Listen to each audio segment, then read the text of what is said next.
The views and opinions of the hosts and guests are their own and do not necessarily reflect the views of the management and staff of Guardian Radio. Good morning. The largest cabinet in history is put together. Davis names 29 to cabinet.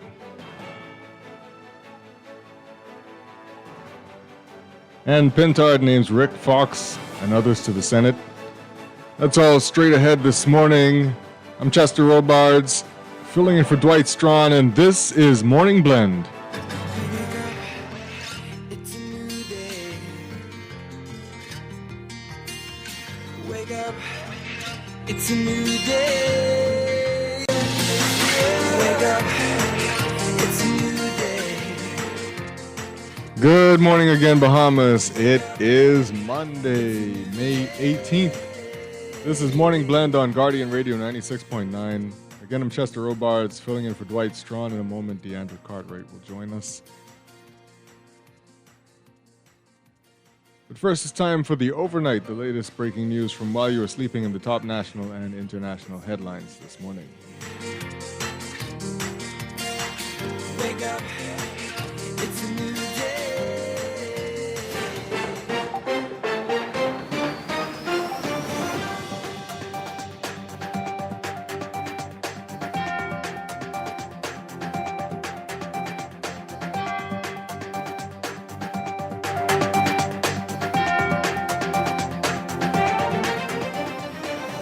And in the overnight, 29 members of the Davis administration were sworn in as cabinet ministers in 3 separate ceremonies between Friday and Saturday, making this the largest cabinet in the history of the Bahamas. The 29 were sworn in at Government House days after the Progressive Liberal Party secured its second term in office last week. The group includes 22 substantive ministers and 7 ministers of state or junior ministers. The PLP won 33 of the 41 seats up for grabs last Tuesday. The opposition Free National Movement won 8. In the last Davis administration, there were 22 cabinet ministers.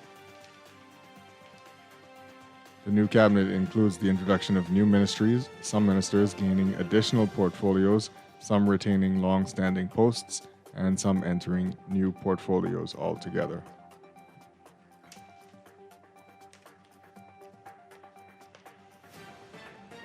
And Free National Movement leader Michael Pintard announced last night that Ellsworth Johnson, Orinthia Komolafe, Rick Fox, and Trevor Johnson will represent the opposition in the Senate. Pintard will be sworn in as leader of the opposition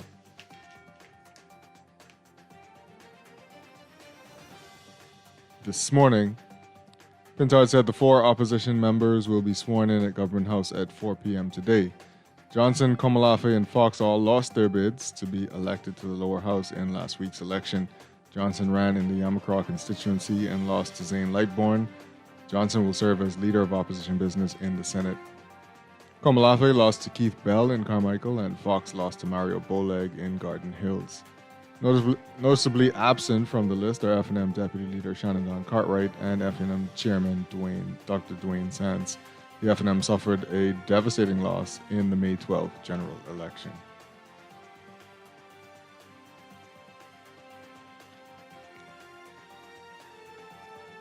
And Jonathan Eric Gardner, one of 11 people rescued in waters off Florida after the plane they were in crashed last Tuesday, was arrested by U.S. law enforcement in connection with a federal drug investigation, U.S. media outlets reported. According to reports, Gardner, also known as Player, was found with 3 phones, $295 in cash, and a bag with $30,000 in bulk Bahamian currency, allegedly labeled with the name of a Bahamian politician. According to officials, the plane Gardner was on went down on Election Day, May 12th. The plane, a Beechcraft King Air 300, departed Leonard Thompson International Airport in Marsh Harbor, Abaco, en route to the Grand Bahama International Airport in Freeport, Grand Bahama. The flight crashed off the coast of Vero Beach, Florida. The survivors were later rescued by the U.S. Coast Guard. Gardner is described by U.S. prosecutors as an international narcotics trafficker based in the Bahamas, who allegedly moves large quantities of cocaine from Colombia through the Bahamas into the United States. Multiple U.S. outlets report that Gardner was under investigation for some time and that he was reportedly involved in moving 9 kilos of cocaine into the U.S. in February 2023. Gardner is being detained in Florida pending a preliminary hearing, which is set for May 21st. His attorney, Carlos Fleitz, told WESH 2 News in Florida, quote, "We maintain our client's innocence and intend to aggressively defend the charges against him."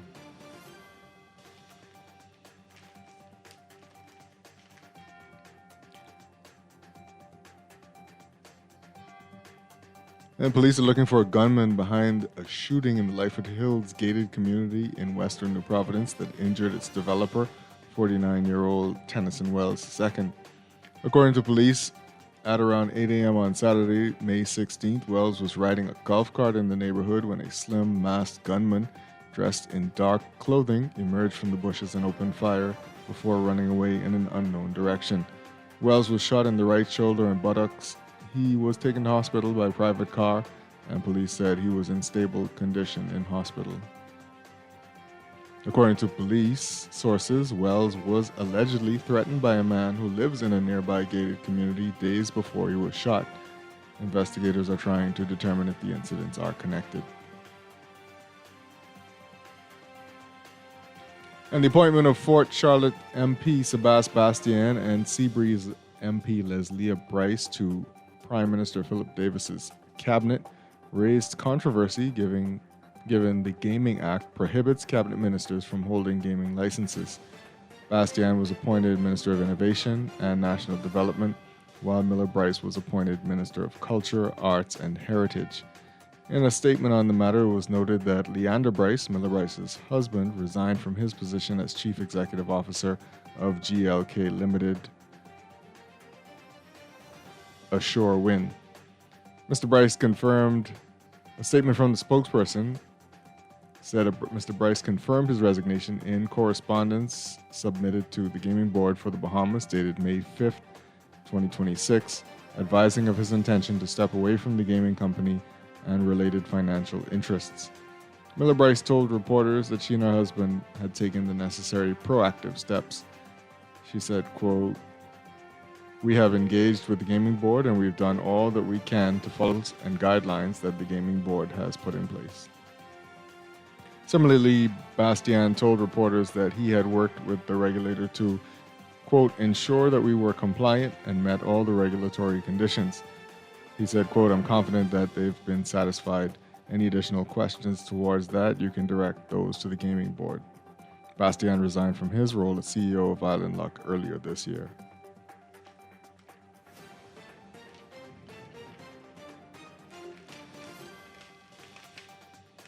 In international news,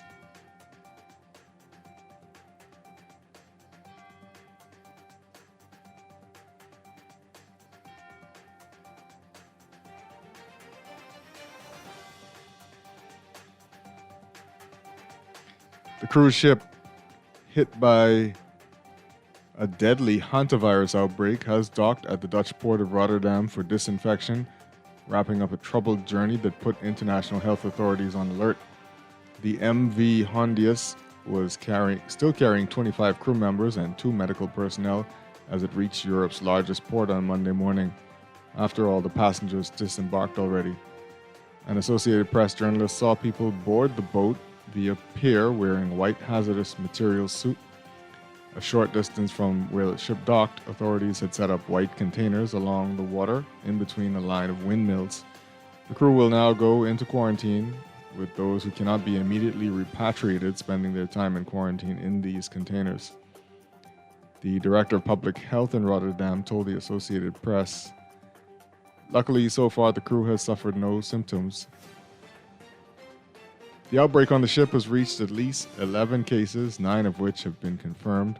3 passengers have died, including a Dutch couple who health officials believed were the first exposed to the virus while visiting South America.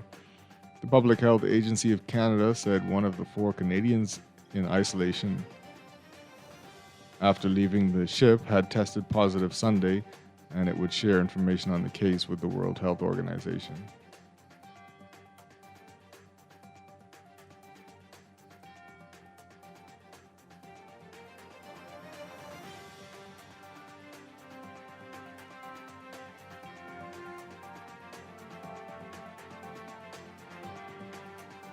And Russia targeted 8 regions of Ukraine in its latest nighttime drone and missile barrage.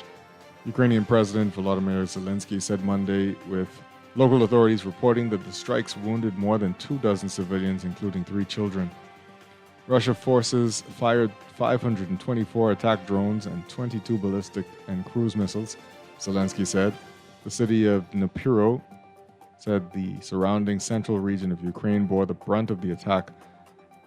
The barrage continued a recent spiral of long-range strikes that have grown in scale following a May 9th or 11th ceasefire that U.S. President Donald Trump said he asked Zelensky and Russian President Vladimir Putin to observe, but which had little impact. There is no sign a peace deal is taking shape despite U.S. diplomatic efforts to end Russia's invasion. Russia hammered Ukraine over several days last week, flattening a Kyiv apartment building where 24 people died. One of Ukraine's largest drone strikes on Russia killed at least 4 people, including 3 near Moscow, and wounded a dozen others, authorities said on Sunday.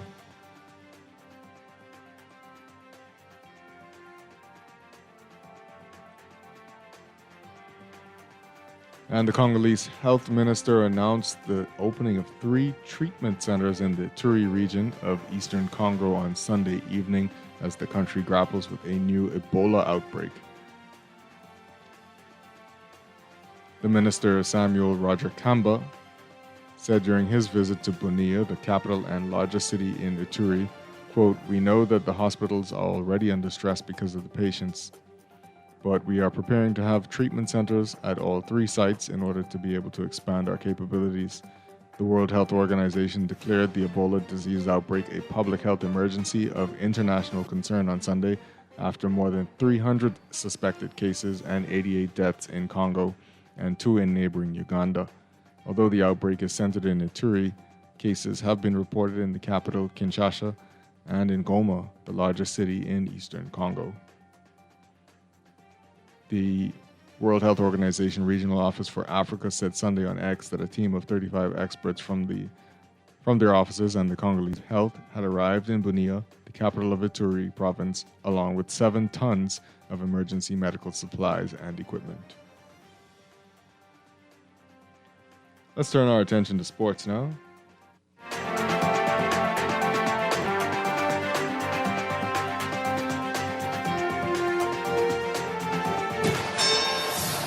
This is Sports Update.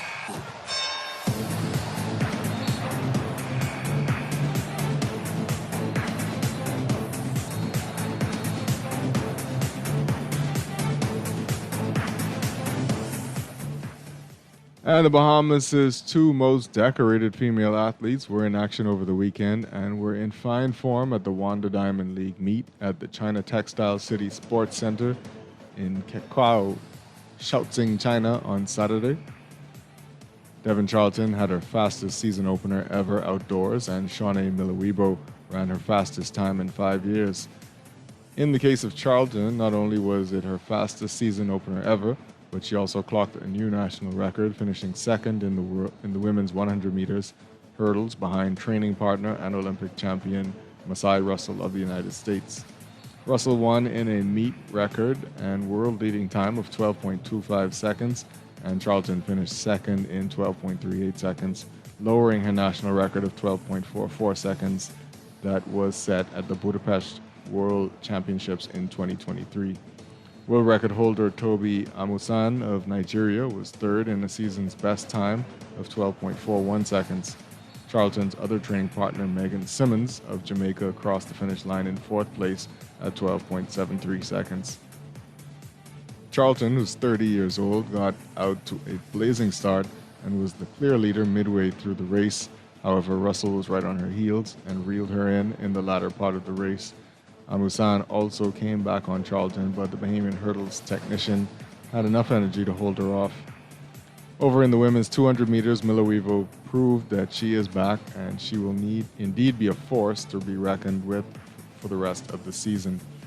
The Bahamian 2-time Olympic champion and former world champion in the women's 400 meters finished second in the women's 200 meters, running 22.26 seconds. It's Miliwibo's fastest time in 5 years and her fastest in her current comeback.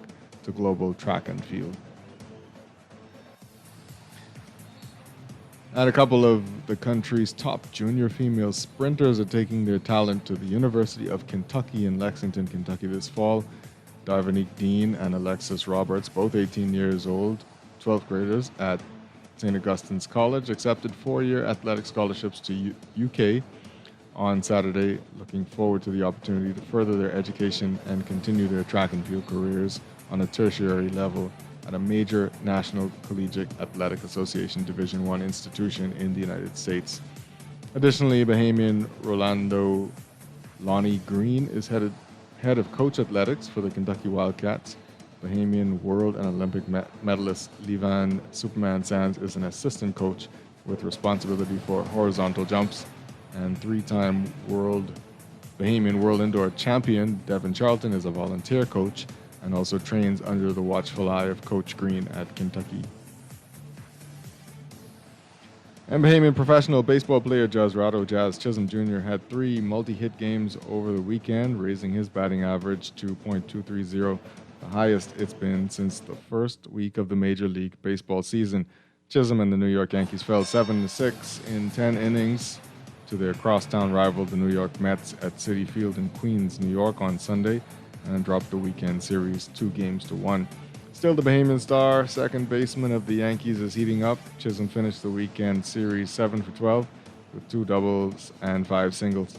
He's now slashing .230, .312, .358 on the season, still with 4 home runs, but now has 16 RBIs and 20 runs scored. It's by far Chisholm's hottest stretch of the season, but he still would be the first to say that he's still in a slump and looking to battle himself out of it.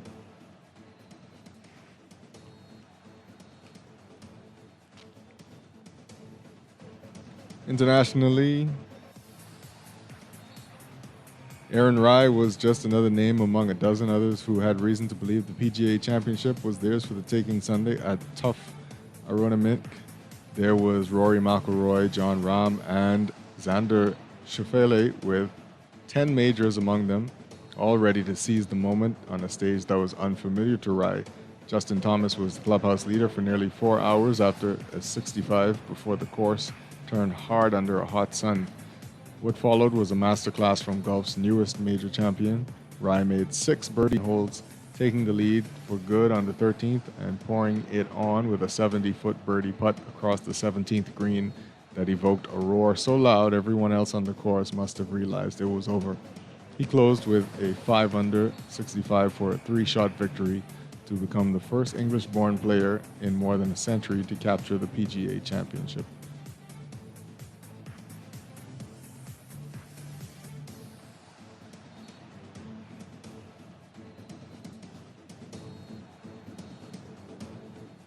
And Donovan Mitchell scored 62 points. Jarrett Allen and Sam Merrill each added 23, and the Cleveland Cavaliers beat the Detroit Pistons 125-94 on Sunday night in Game 7 to advance to the Eastern Conference Finals.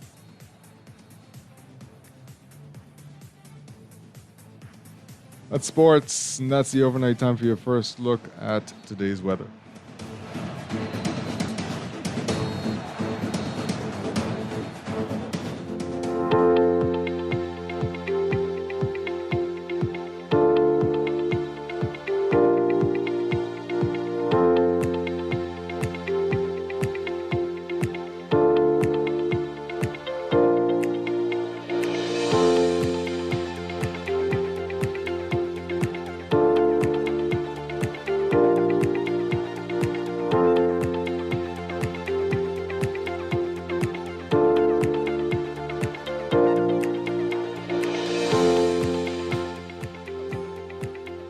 And here's your weather outlook for today.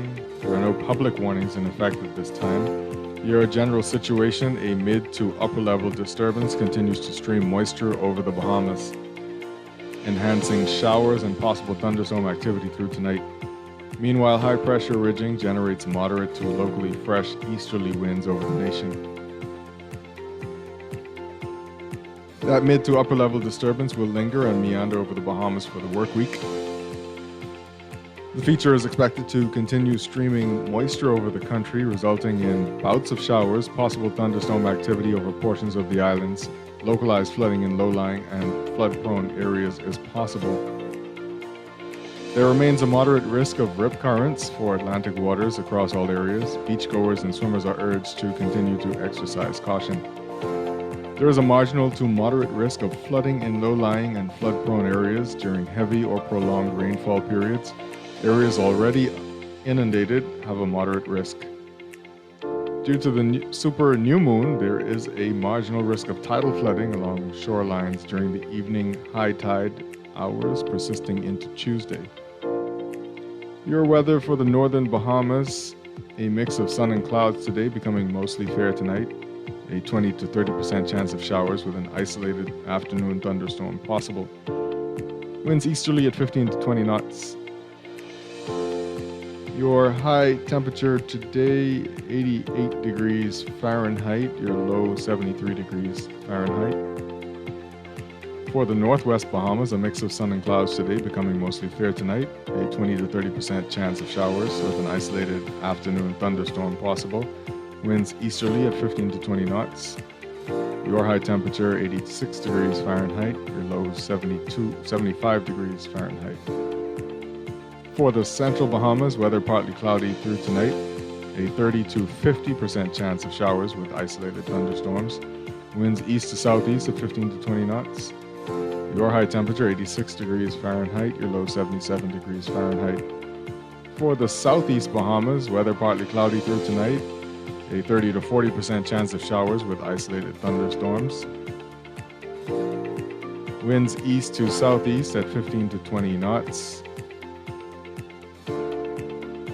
Your high temperature, 86 degrees Fahrenheit. Your low, 77 degrees Fahrenheit.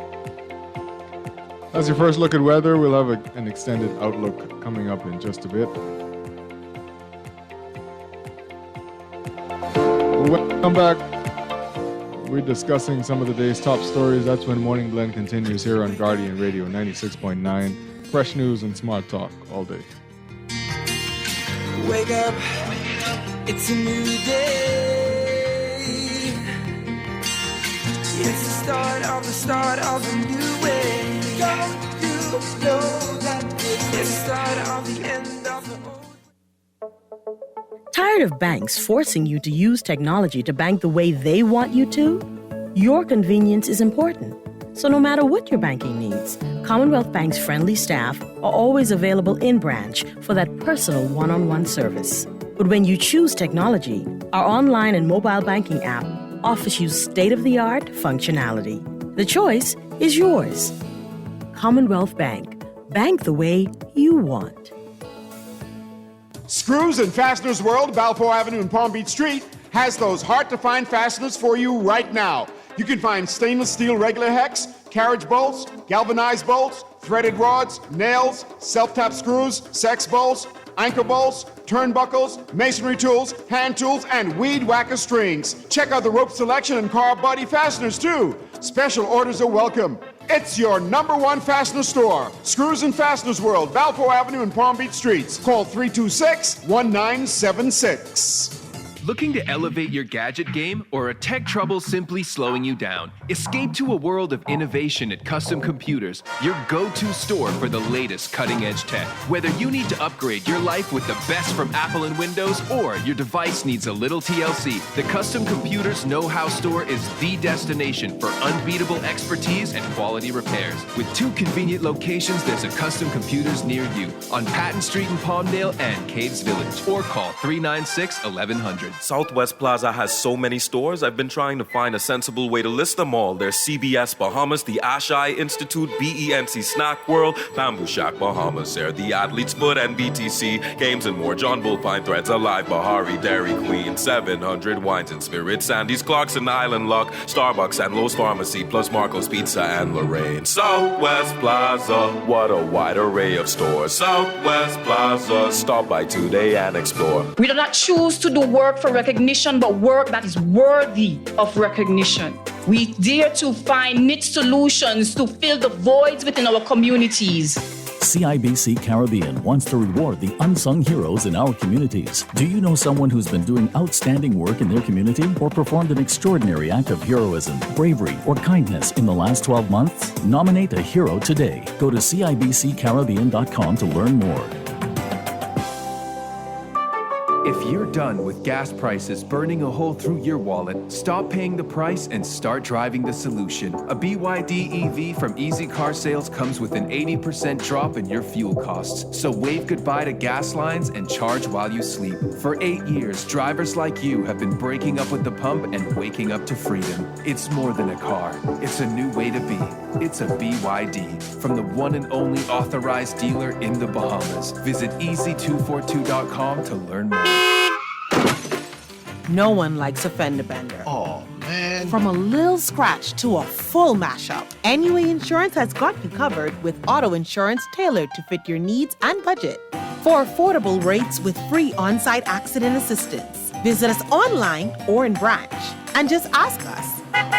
NUA Insurance. Ask us because we've got you covered. Every day in a busy world, we have to do so much. Bank with CIBC and get that personal touch. Share your ambitions, let us help your dreams come true. At CIBC, you're at the heart of all we do. We're on your side, we're listening, we know the way you feel. CIBC, ambitions made real. Wake up, it's a new day. Wake up, it's a new day. It's the start of a new way. Don't you know that it's the start of the end of the old way. Wake up, it's a new day. Wake up, it's a new day.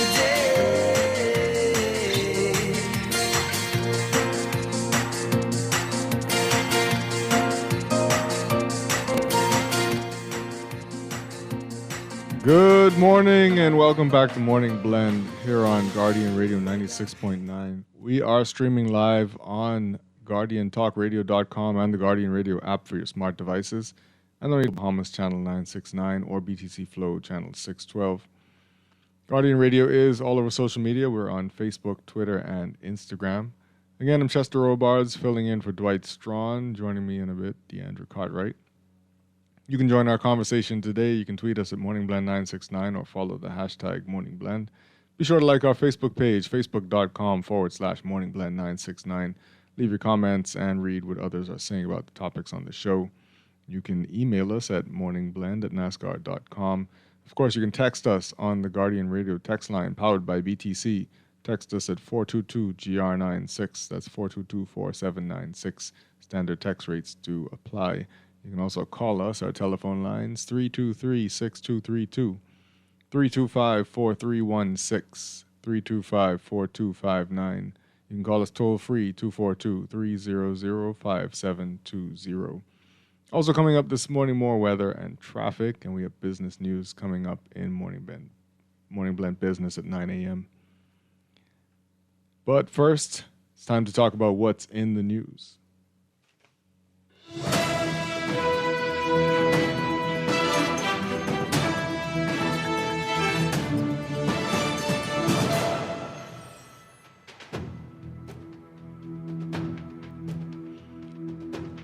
And the big headline in the Nassau Guardian, largest cabinet in history. Davis names 29 to cabinet. Our Caitlin Babb writing about it.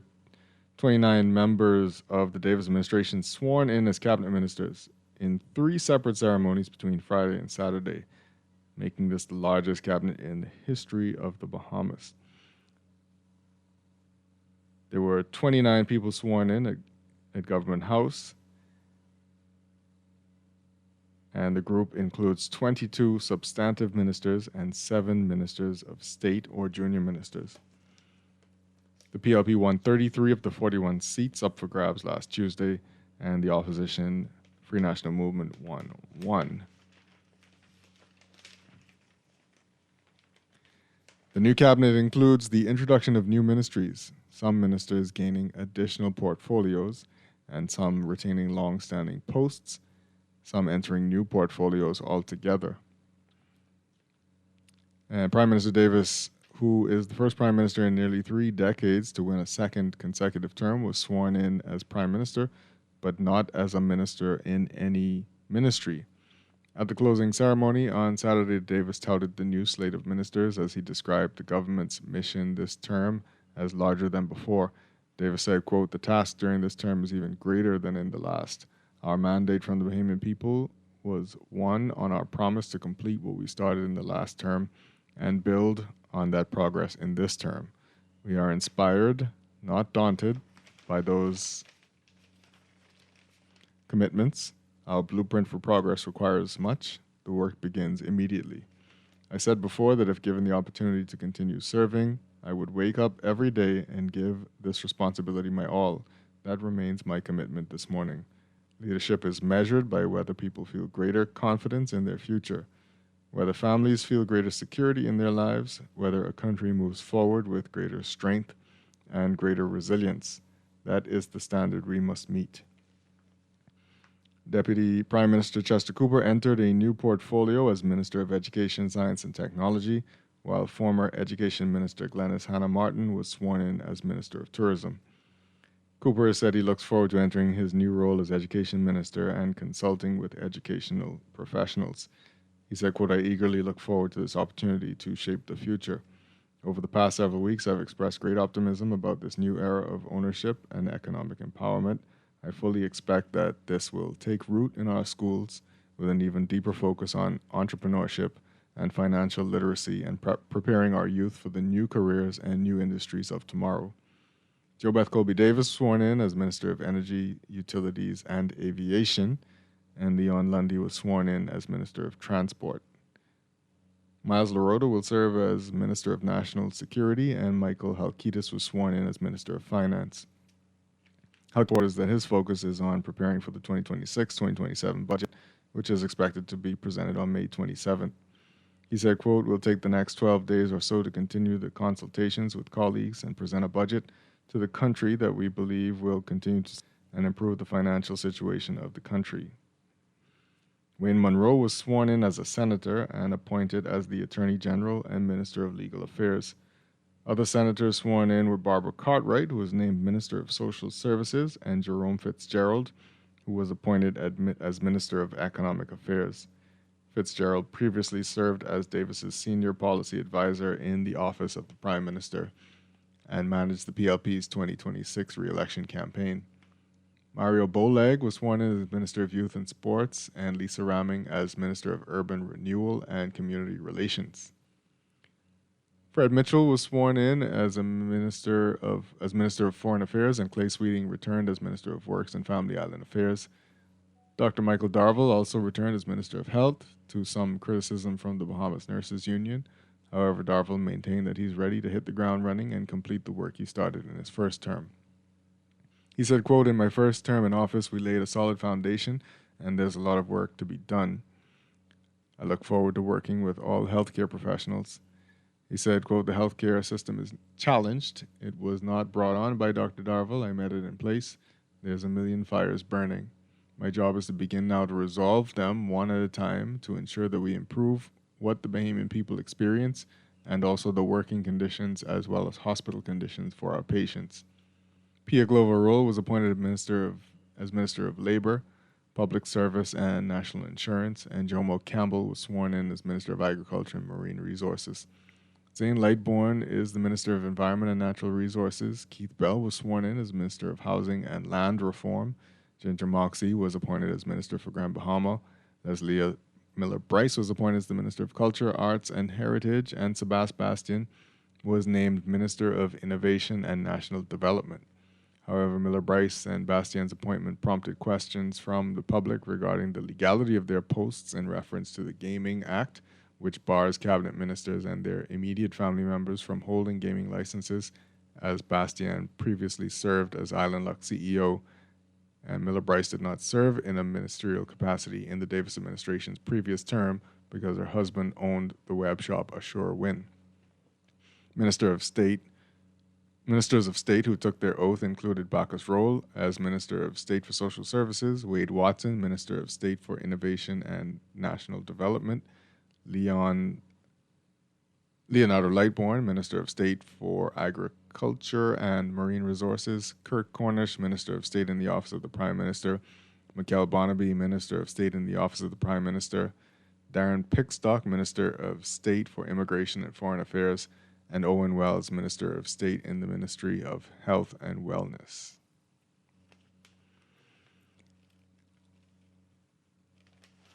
Everybody get a little bit of something right there.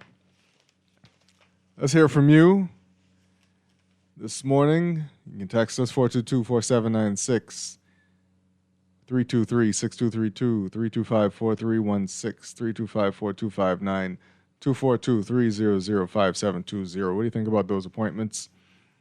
The Free National Movement did release a statement yesterday about the appointment of Sebas Bastian and Leslie Miller Bryce to cabinet positions. Take a look at that just now and read that for you.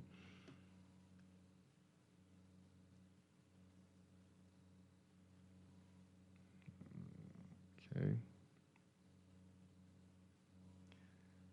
The Free National Movement saying in their statement, the opposition notes the appointment of cabinet ministers connected to interests within the gaming industry and the important legal questions now arising under the Gaming Act. Sections 25 and 26 of the Gaming Act provide that people holding certain gaming licenses or specified financial interests connected to gaming licenses cannot serve as cabinet ministers. This issue goes beyond politics. It is about transparency, accountability, and maintaining public confidence in government and the rule of law. The Bahamian people deserve clarity on whether the persons appointed continue to hold gaming interests or financial interests, and if not, when and how they were disposed. The opposition believes this matter should be fully disclosed and, if necessary, tested before the courts so that the law may be clearly interpreted and upheld in the national interest. So it seems from that statement that the Free National Movement will challenge those cabinet appointments. And we all want to know the results of that, I'm sure. We have some calls coming in already. Let's take those calls. Yeah, good morning, caller. Welcome to Morning Blend. Hey, morning, Chester. Morning. Looks like ain't nobody had no coffee this morning. They take a long call. Everybody just surprised what transpired over the weekend. I don't know.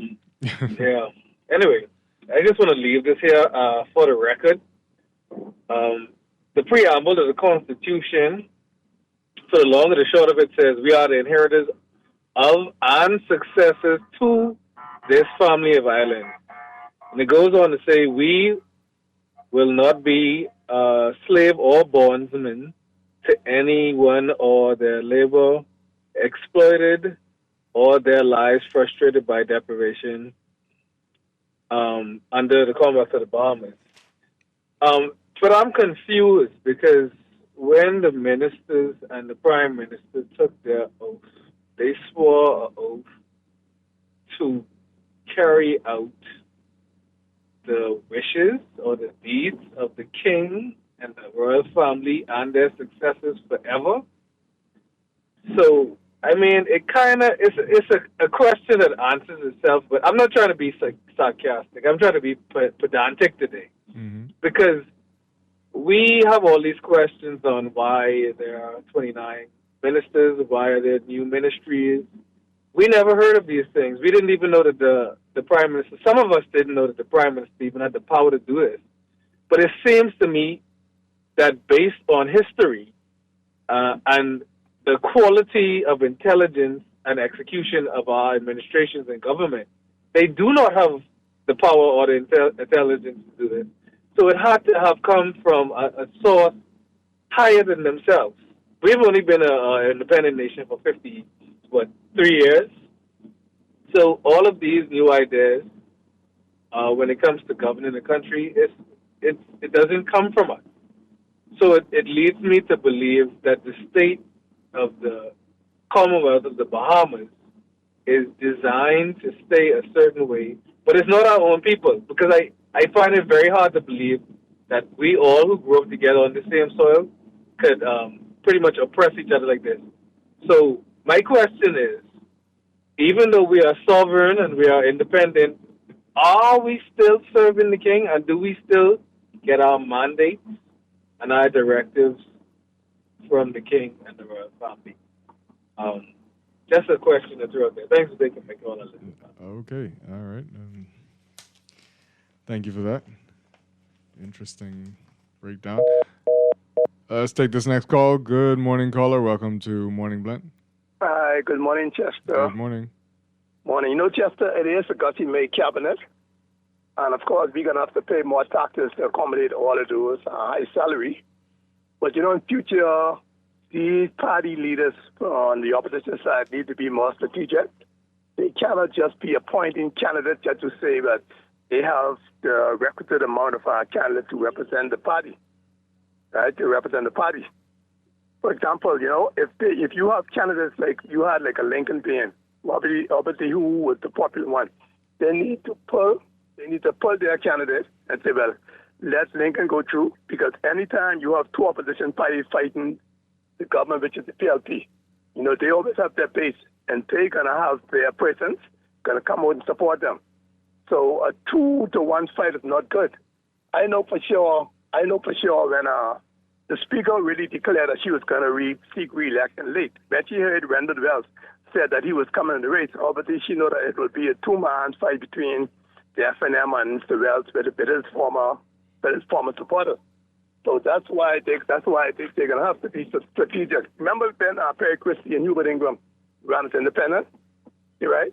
The FNM didn't oppose them, so they're going to be strategic in how they run these races. You know, two-man fight the government is not good.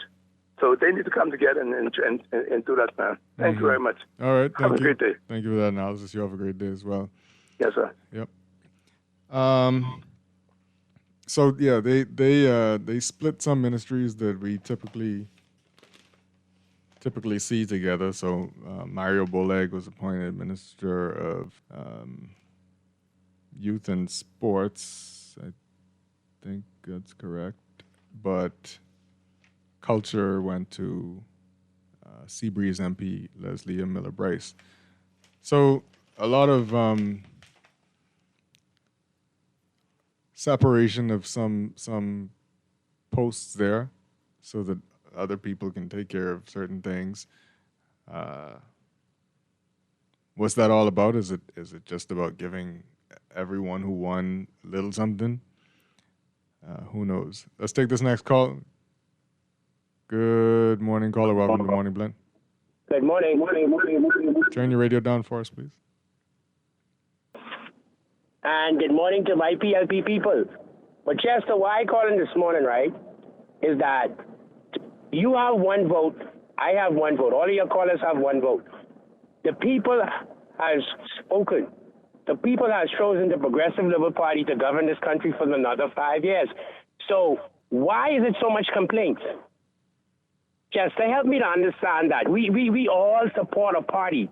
Right? Some people supported the FNM, some supported the PLP, some supported the COI.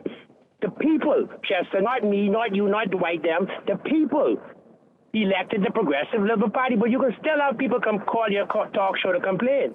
Complain about what?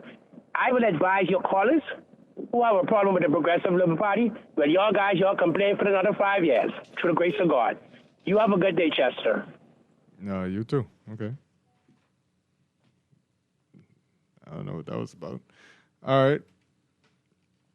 Let's take some of your text messages coming in regarding this cabinet. This person says, good morning blend. The cabinet is too large for this country. The UK, with a parliament of 655 members, has a cabinet of 22 members and 6 ministers of state. They also have a highly developed system of local and regional government. The Bahamas needs a complete reform in governance of this country. We'll see. Maybe that answers the person's question about whether or not we're following the UK or being led by the king. This person says, good morning. No substantive minister of immigration. Immigration no longer important. Seems like an afterthought. I do not believe that will sit well with many Bahamians. I thought that persons in gaming industry could not serve as a cabinet minister, but we have two persons. Has the law been changed? No, the law has not been changed, but as I'm sure we'll learn in the coming days, they seem to think that they've done enough to move themselves legally away from their gaming interests to be able to hold cabinet posts. I don't know, precisely what they've done. You see Sebastian when he declared, saying that some stuff exists in a blind trust, and this stuff, he stepped away as CEO of Island Luck. We see that Leslie Miller Bryce's husband resigned his position in Ashore Wind, so I guess that she can get a post. Again, the government didn't give her a cabinet minister post in the last PLP administration. So, the question is, why not? Could it be because her husband was still connected? So we have to see if the Free National Movement is going to test these cabinet appointments in court, and see what the law says. Lawyers argue on two sides of law, and sometimes we're caught in the middle of not understanding exactly what the truth is. And we also wait to hear from the gaming board on this, and they should be sending out a statement, I think, today, hopefully, about the appointments of Sebastian and Leslie Miller Bryce. So we'll see. Let's take this call coming in. Good morning, caller. Good morning, caller. Welcome to Morning Blend. Hey, good morning, Chester. Hey, good morning. Chester, now the gaming board, who's responsible for the gaming board, Who's responsible for it? Yeah, what minister? I don't know that there's a minister responsible for it. They have a chairman. Yeah, but I mean, every department should come under a ministry, some kind of how, right? I don't know if gaming comes under tourism or comes under finance, but gaming, the gaming board has to be under a substantive ministry because it's only a department. But the point I'm making to you, right, is that the gaming board has no, it really has no teeth, right? Because chairmen normally be appointed. See, and this would continue to be our problem in my view, right? Yes, we do have a Gussie cabinet today, right? For the second time in our history, I believe this is the farthest one we ever seen, right? But the appointments that we continue to get in this country is what to stagnate the growth, in my view, right? Because the gaming board really don't have no authority over the executives, right? Over the executive of? I mean the executives. When I say the executive, the government, the persons who run the country, the ones who make the law, they are the executives, right? Right. Well, right. So the gaming board is expected to serve as a regulatory body, and they come under intense scrutiny from even international bodies like the Financial Action Task Force. So they have a big role to play in protecting the country. So we should be hearing something from them when it relates to this law that we didn't hear when it was changed. Because if a member of parliament could have sit inside the whole assembly for 4.5 years without having the opportunity because of the law. Right? Because that's all what prevented that individuals from not being cabinet minister the first time was the law. But now, it seems like the money is greater than the law again, because now we don't just have one. We have two persons who everybody and their grandmother knows that own these things, despite they say they stepped away. But they didn't step away from the ownership, right? And this is the games what they keep playing with us inside this country, right?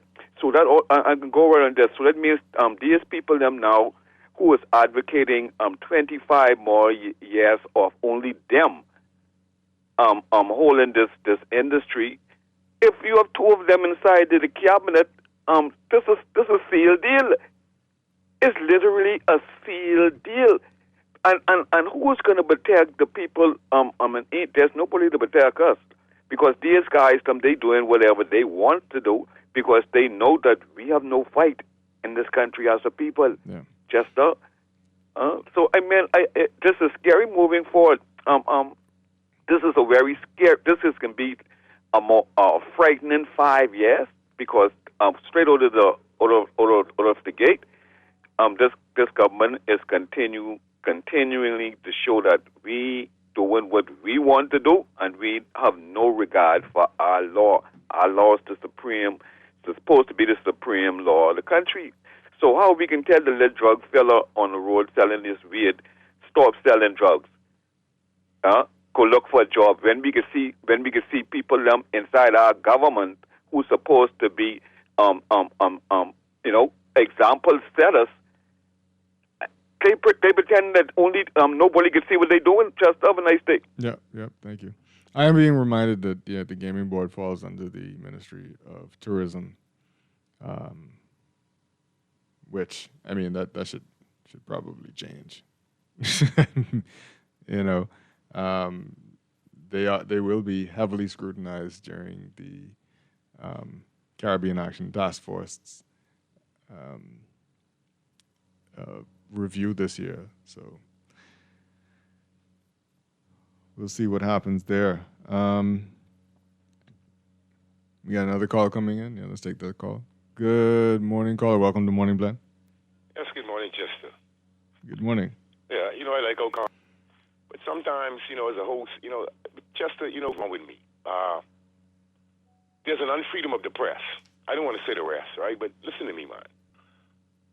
I hate the audacity, the contempt, and the disrespect, and the mindlessness, the dogmatic, blind statements that people could just come across and say, right?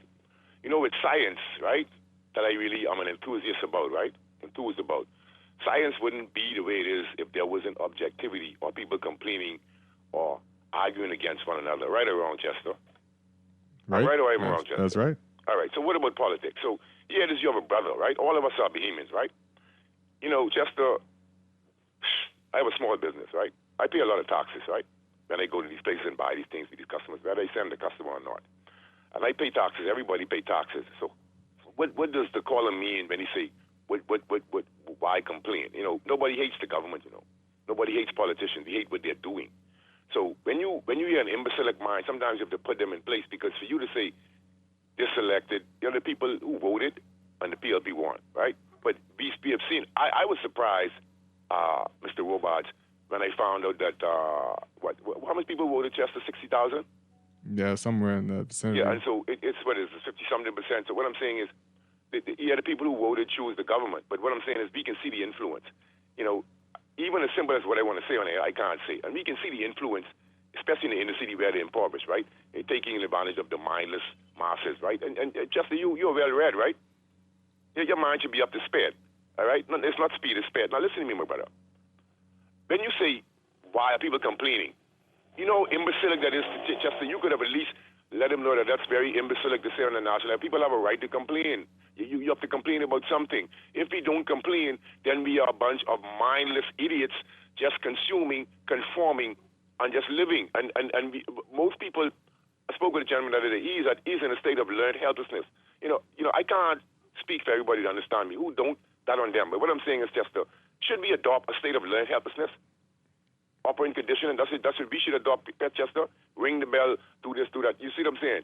You get what I'm saying? But maybe you guys should have conversation or really listen and dwell into what callers are saying, who trying to make sense of this, You can't live on a planet or live in a country where you just shut up and conform and consume. What does that make you, Chester?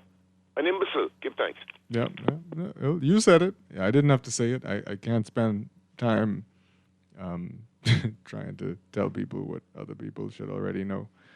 Good morning. Let's take this next call. Good morning, President Day. Good morning. Good day to you.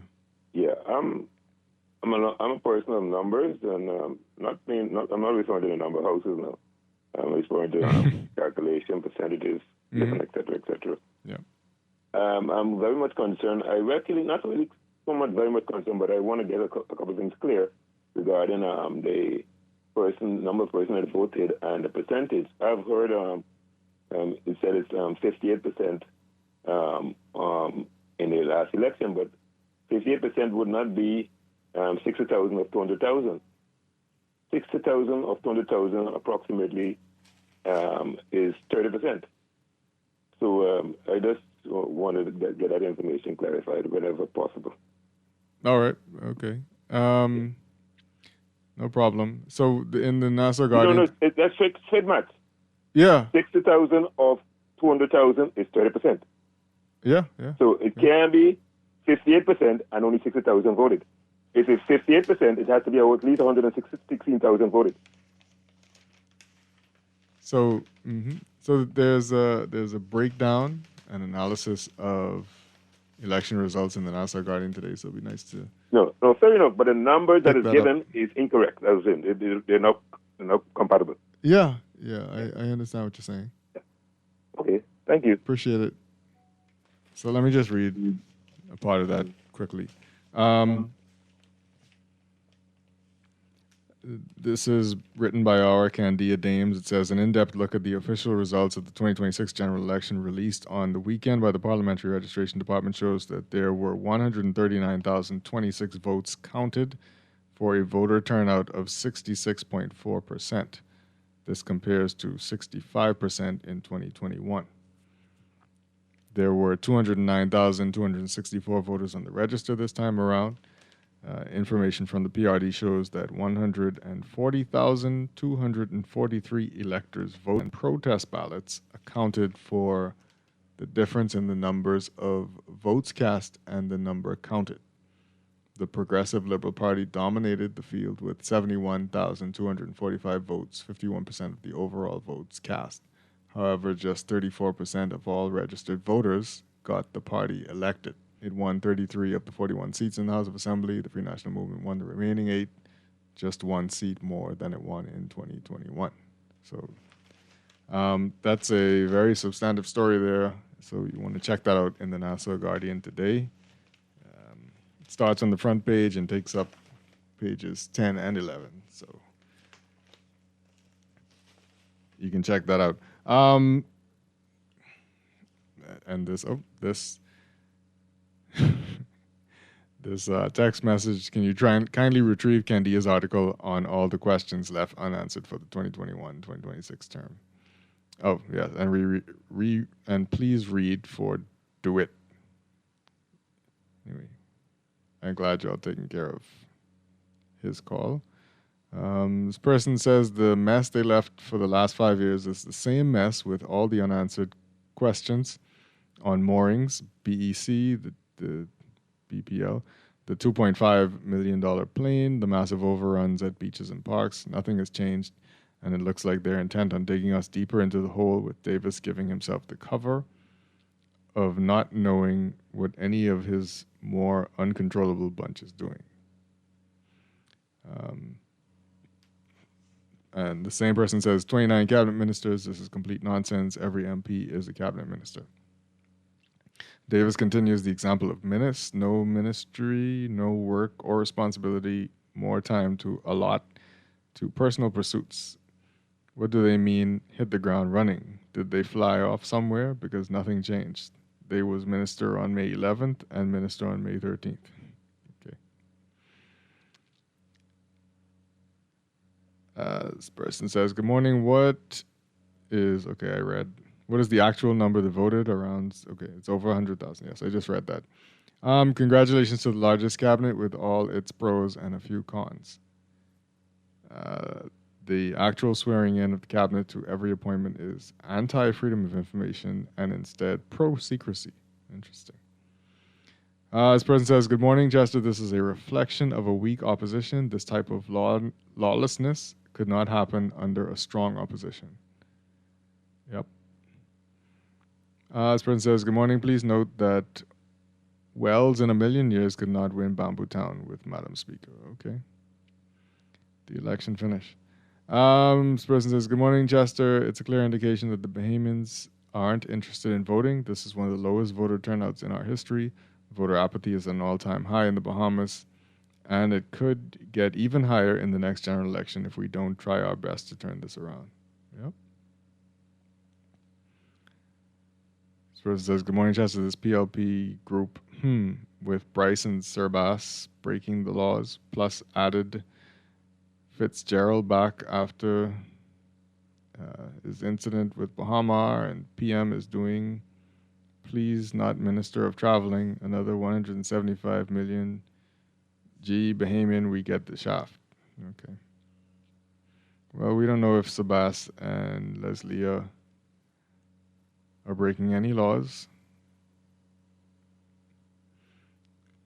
For instance, was that DeWitt? He sounds ignorant. Okay. Morning teller caller, he himself was one of the complainers when the FNM was in power, so go sit small. Yeah, y'all have time. PLPs don't care about laws. Seen the video with Rick Fox and the PLP god over the tent. Okay. That's why Wayne Monroe gave up Freetown. Can't waste time fixing roofs and going to funerals when there's work to be done as AG. What do you mean gave up Freetown? If there's a loophole for Sabas to get into cabinet, Monroe will find it and block all attempts to resist. That what? Okay, I don't know what that's saying.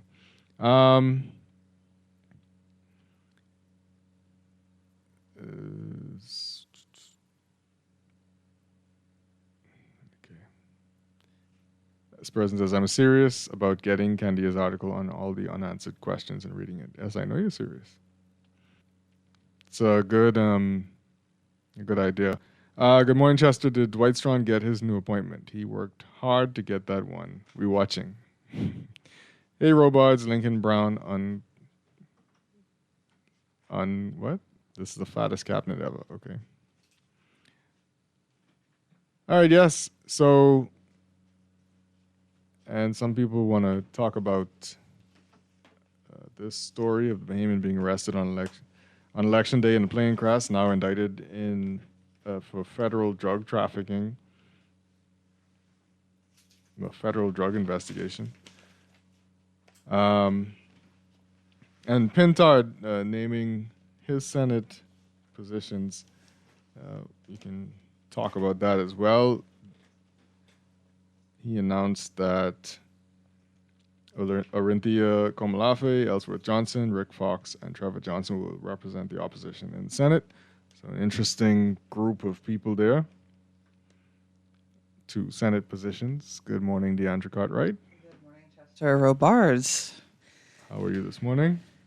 I'm as good as could be. I have similar questions that I was hearing from some of the callers as well. And then also there's some interesting Senate bits. I don't know. Yeah. So we'll have to see how things play out. So the PLP senators, those have been chosen as well. Yes, I think is it this morning? They're being sworn in? I think so. I think so, yeah. I saw a note last night about that. So Robin Lyons for Senator, Keenan Johnson, Latre Ramming. Interesting Senate pick there. And who else we got here? I think that's Deasante Small, yes. And Clint Watson. Right, yes. Again, very interesting to the Senate picks all around. So we'll be watching the Senate a lot more this go around, I think. with Rick Fox, Clint Watson. Oh goodness! I mean, it. Oh, these AI videos about to pop off. It really seems to have been put together just to be a show, to be honest. But you think so? No, I feel some of them have merit. Robin Lyons, for example. Oh yeah, absolutely. Like she's been and at Diasante this for is a brilliant. Right, she's been at this for a while. Woman, Diasante has proven herself as absolutely. well. Keenan Keenan well. has also been at it. I think it's important for everybody to know, like, these persons have positions within their party. Absolutely. I mean, Robin is a vice chair. Diasante was also a chairperson of the Progressive Young Liberals, as was Keenan. They've been working behind the scenes for quite some time, and I think we all know how active Latre has been for the PLP in the previous administration. Yeah.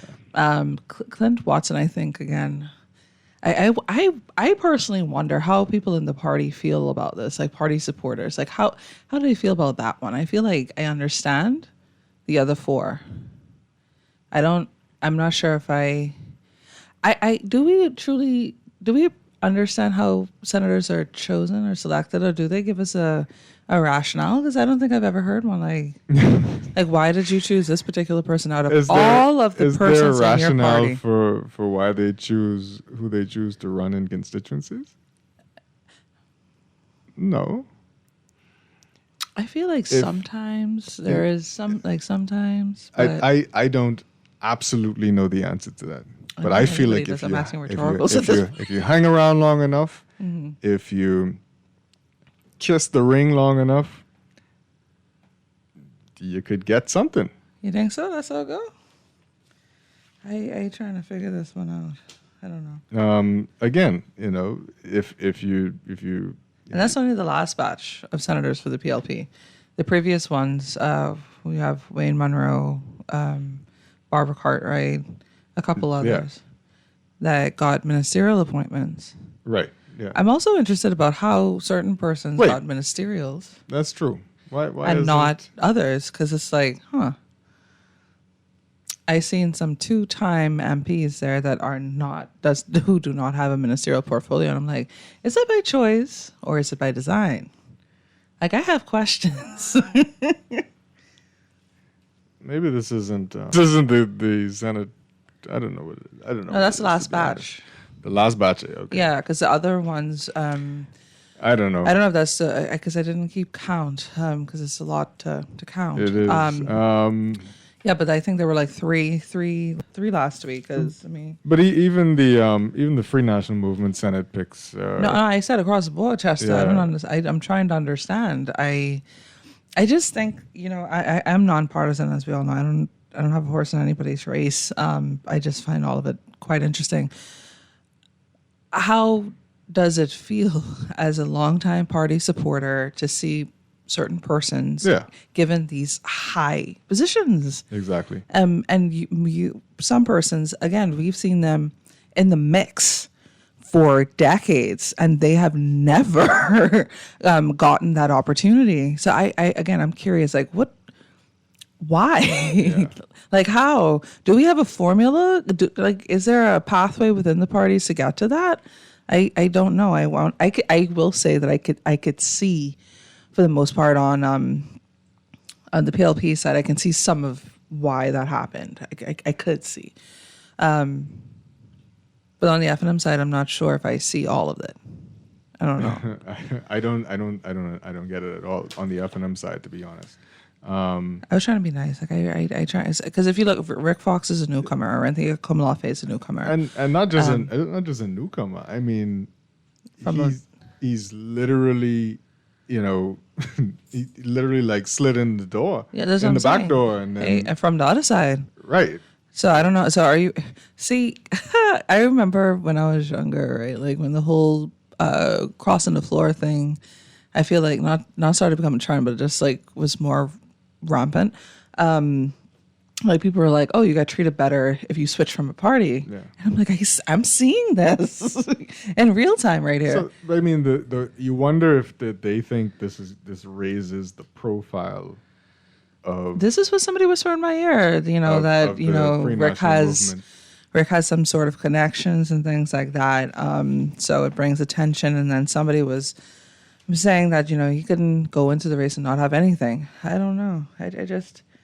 I have so much questions. I wish we could make sense of all these things. Right. So the problem is after you defeated the polls as the Free National Movement, you want to try your hardest to start, the party machinery off on a good foot. I'm not sure that these senator appointments, they could probably create more harm than do good within the party, if you ask me. Well, I think I agree with you. I think I do. Let's see. It's Rick Fox, Orinthia Komalafe, Ellsworth Johnson, Trevor Johnson. I was trying to understand Ellsworth Johnson. Now, mind you, he, as an MP, I was made to understand he did lots of good things for his constituency or whatnot. So he's a two-time candidate for the FNM, because I think he's only served once, if I recall correctly. So I could understand, okay, you were an MP, you were a minister, et cetera, so I'm going to make you a senator. Okay, so if that's the case, then how does Rick get that, right? Orinthia has not served within the FNM, has not been elected by the FNM, and is a relatively a newcomer to the FNM. And there are lots of other ladies within the FNM that I'm wondering how. Right. Like, what's the rationale? And again, this is nothing personal to the people themselves. I'm curious. Y'all know I always question in policy and practice, right? Like, why do we do the things that we do? And then we have to consider party politics as well, because party politics contributes to our governance structure, right? Trevor Johnson, I could understand because he was very visible. He was one of their chief communicators in the public or whatnot. He also represents, because he's the youngest one there, so that I could see how that appeals to like the younger generation, but also behind the scenes I made to understand that he was also part of the policy making and proposals or whatnot. I could possibly see that, and he also has not run before. You got to look at it. You had 30 plus, almost 40. You had how many other people to choose? I want to know why. I would like to know why as well. So maybe they'll give us and explain it away one day. Yeah, we ain't got to explain that. I feel like we live in an animal farm at this point. Well, I don't know. I just like I guess it could be just internal F&M relations they'll explain it to each other. I'm not sure. But this is the story continuing, right? Yes. It said noticeably absent from the list are F&M Deputy Leader Shannon Dawn Cartwright and F&M Chairman Dr. Dwayne Sands. I'm curious, because when I heard about the loss for Shannon Dawn, I was like, okay, they're going to make him a senator. I guess. So I don't see that. I don't see Dwayne inside there. So does this also signify a complete shift in executive leadership in the FNM? And then what's going to happen when the House is called? Are we going to pull an Ingram? Like, what are we doing? But again, maybe they didn't want the post. Who knows? We don't know. Maybe. But it would be great to actually tell them, because right now, the reality is the FNM has to go through a rebuilding period. They simply must. They have to take a step back, look at what happened, and then grow from that. It can't be business as usual. Yeah. It cannot be. The Bahamian public spoke very, very resoundingly. So you have to analyze, and the part of analyzing is also admitting, what are you doing? Why are you doing that? And trying to be a little more, I guess, relatable to the public. I'm not sure if I'm saying it's so soon for this to be happening. Well, I guess they had to get it done. This person says senator appointment is a consolation prize. And then I got that, but why? I want to know why. She is probably the greatest dancer. Which is why they got the post. That's what that text is saying. Maybe they had a dance off and we don't know anything about it. Maybe, though. I don't know. You think it was a Kong style? I don't know. This person says, good morning. The leader picks the senators. Just to add to the discussion, who would have naturally been in line for leadership in a defeat? Well, I think that question is true. Who would have naturally been in line for leadership? I feel like that question is true for the FNM as well as the PLP, to be quite honest. Like, I know that I can see more younger voices, I feel, in the PLP than I do inside the FNM, to be quite honest. But I will also say that for the FNM, we see what's happened, right? They lost. The deputy leader doesn't have a seat.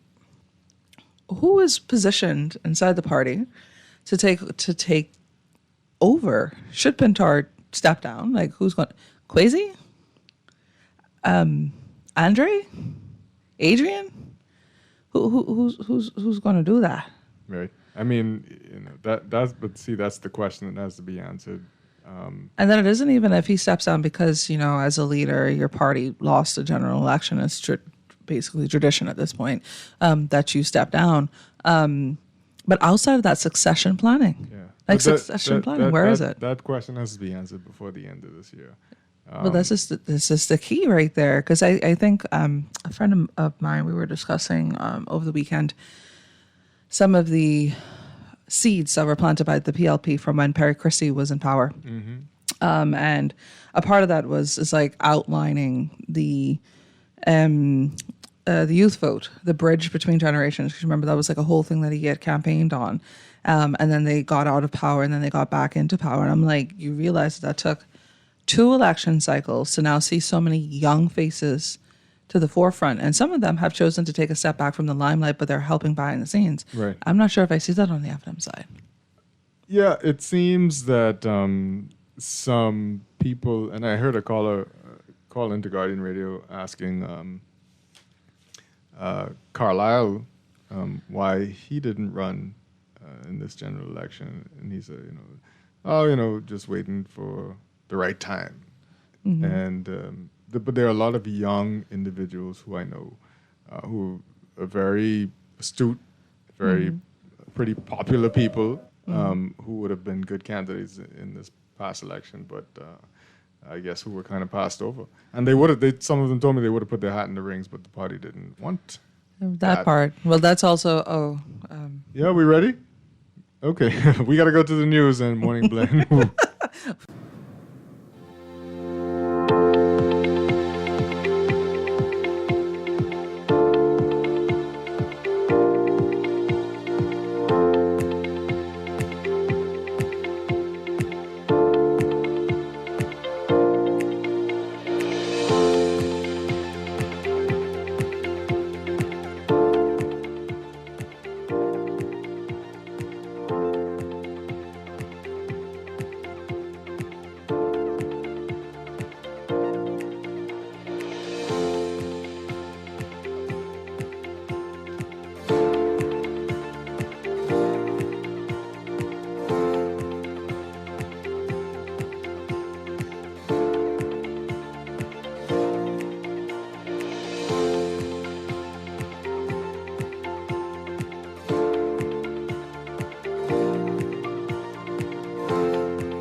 And at 8:17, it's time for your final look at today's weather, brought to you by Sherwin-Williams Paints.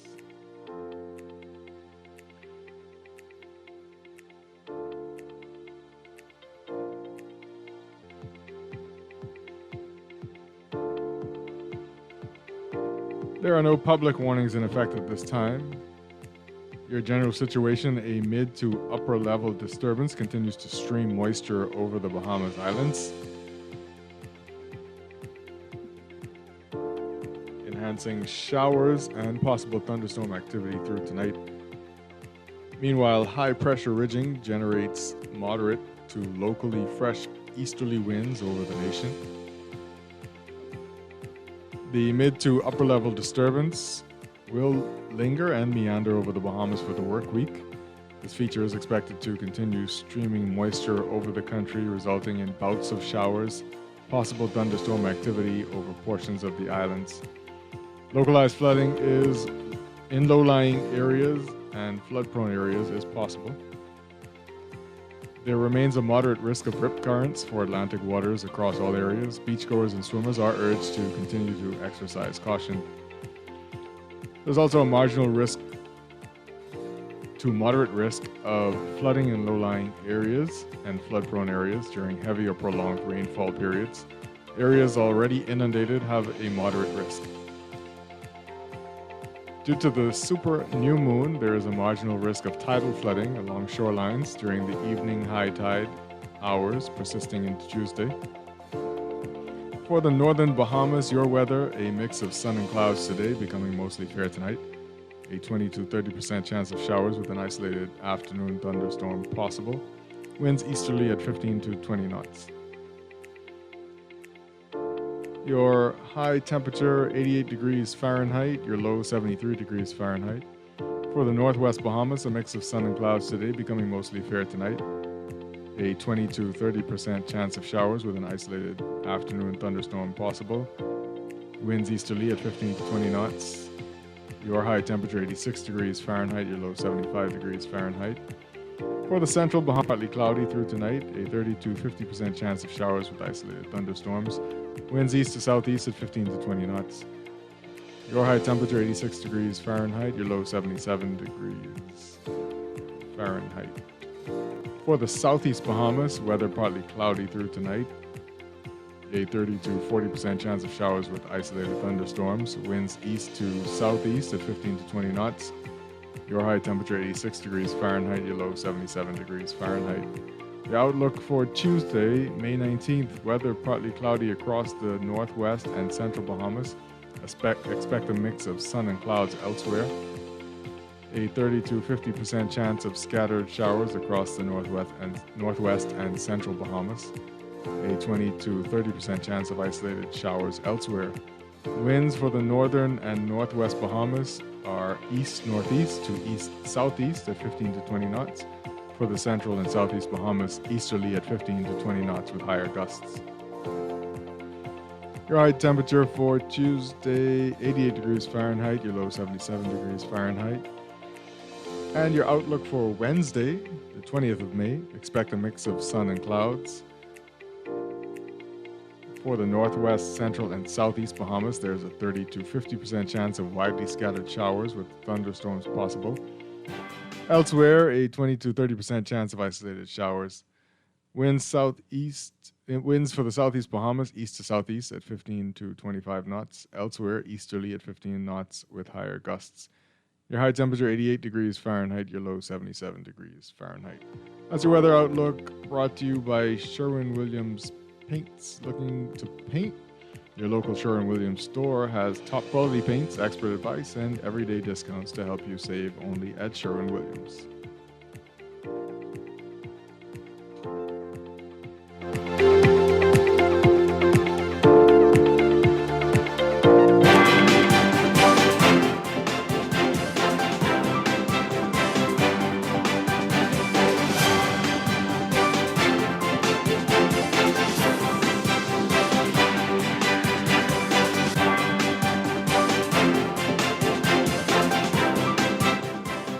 Let's take a look at your traffic for today, this morning.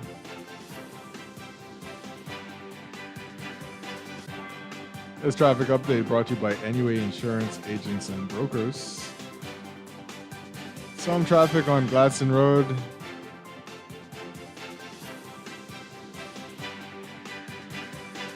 Pretty heavy as you approach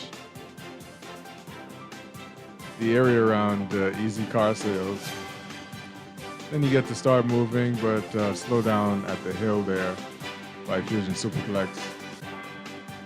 Your commute there on JFK by that roundabout with Gladstone Road seems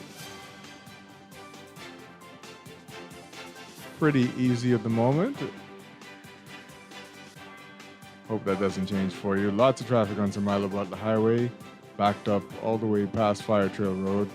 Traffic on Fire Trail Road eastbound towards the roundabout there with Samala Butler Highway. That's stacking up.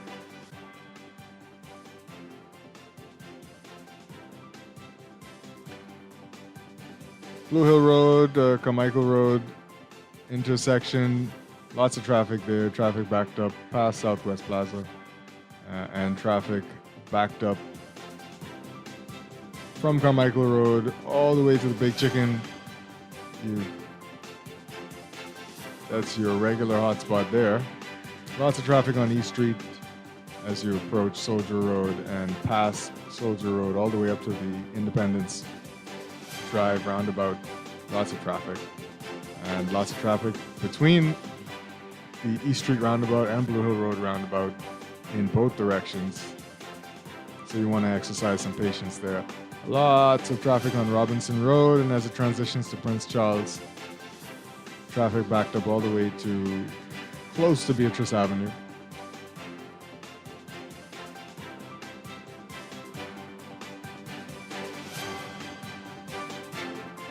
Yes, I did say the Big Chicken. Eastern Road, lots of traffic. As you approach Fox Hill Road and past Fox Hill Road, you're going to have traffic all the way to reach Village Road. You're going to get a reprieve. Lots of traffic on Eastern Road. That's backed up to about San Souci.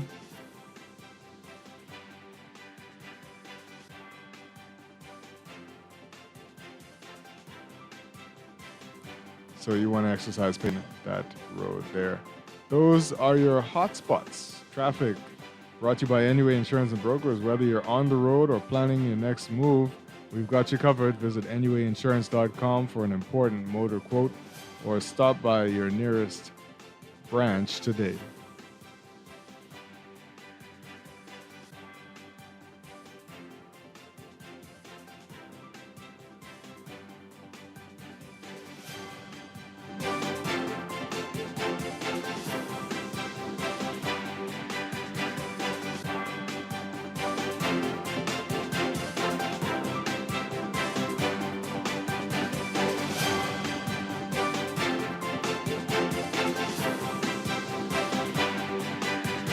Try to rest, roll with the best. For all your printing needs, there ain't no one better, no. For posters and banners, magazines and flyers. For window decals, greeting cards and newsletters. No job too big and there's no job too small. You name it, we can print it. Just give us a call. Let Print Masters bring your masterpiece to life. Located in the Nassau Guardian Building, telephone 302-2361. At CFAL, we understand that a secure future is the greatest gift you can give your employees. That's why our tailor-made group pension solutions are designed to fit the needs of both large and small companies. With CFAL, you can provide the retirement you and your employees deserve, ensuring peace of mind and financial stability for years to come. Join the many businesses that have already entrusted CFAL to create the right pension plan for their employees, and let us help you build a brighter future for your team. Visit us at cfal.com to get started on building wealth so you can live well. CFAL, growing wealth for future generations. CFAL is a proud sponsor of Team Bahamas for the 2026 Carifta Games. Every day in a busy world, we have to do so much. Bank with CIBC and get that personal touch. Share your ambitions, let us help your dreams come true. At CIBC, you're at the heart of all we do. We're on your side, we're listening, we know the way you feel. CIBC, ambitions made real. Sherwin-Williams Bahamas doesn't mess about when it comes to product range and product knowledge. If it's a new product come in the store, we walk the store and study that product. One thing with our boss, if a new product comes in, he takes the time and he's always keeping us up to date with product knowledge. And we just had 9 weeks of different products that we had to study, and we had exams at the end of each product. Yeah. The only way we could sell the product effective We have to know that product. Yeah, that Yes, helps us to yes. relate to our customers. It gives us better knowledge to know what product to introduce to them. You understand? So we can know what product to give them to use and what product not to give them to use. So product knowledge is really key in Sherwin-Williams. They got the keys.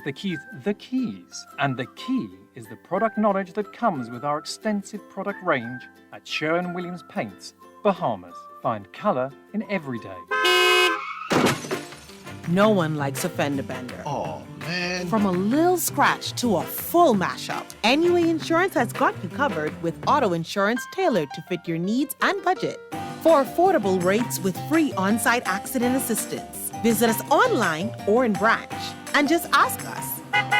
NUA Insurance. Ask us because we've got you covered. In the world of business, technology is not a choice. It's a necessity. And for businesses that demand excellence, there's only one choice for unparalleled support and cutting-edge technology.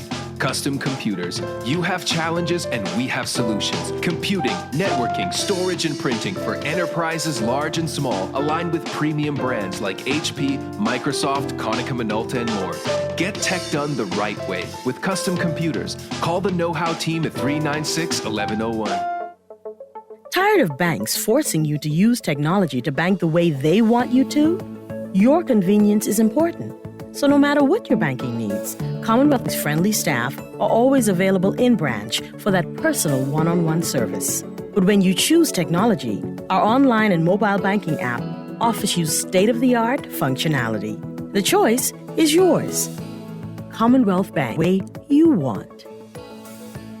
Wendy's has brand new chicken tenders, and they're everything you've been craving. Crispy, juicy, and seasoned just right. These tenders bring the flavor from the very first bite. Dip 'em, dunk 'em, love 'em. With sauces like sweet chili, scorching hot, ranch, honey barbecue, honey mustard, and Wendy's signature sauce. Grab them as a kid's meal. Enjoy them on their own, or make it a combo that hits the spot every time. For tenders you're gonna know by name, it's gotta be Wendy's. At Star General, you can go gold. Comprehensive car insurance covers loss or damage from accidents, fire, theft, and third-party liability. But the Gold package gives you increased coverage for rental car and windscreen, personal accident, medical benefits, deductible waiver, and 24-hour roadside assistance where available. Our Star General Gold package also gives you up to $2,500 for accidental damage to a rental car anywhere in the Bahamas. Go gold with Star General. Insurance made simple. If you're done with gas prices burning a hole through your wallet, stop paying the price and start driving the solution. A BYD EV from Easy Car Sales comes with an 80% drop in your fuel costs. So wave goodbye to gas lines and charge while you sleep.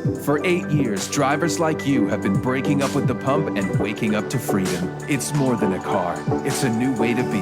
It's a BYD from the one and only authorized dealer in the Bahamas. Visit easy242.com to learn more. This is Guardian Radio 96.9 FM, streaming on GuardianTalkRadio.com and the Guardian Radio app, Nassau, Bahamas.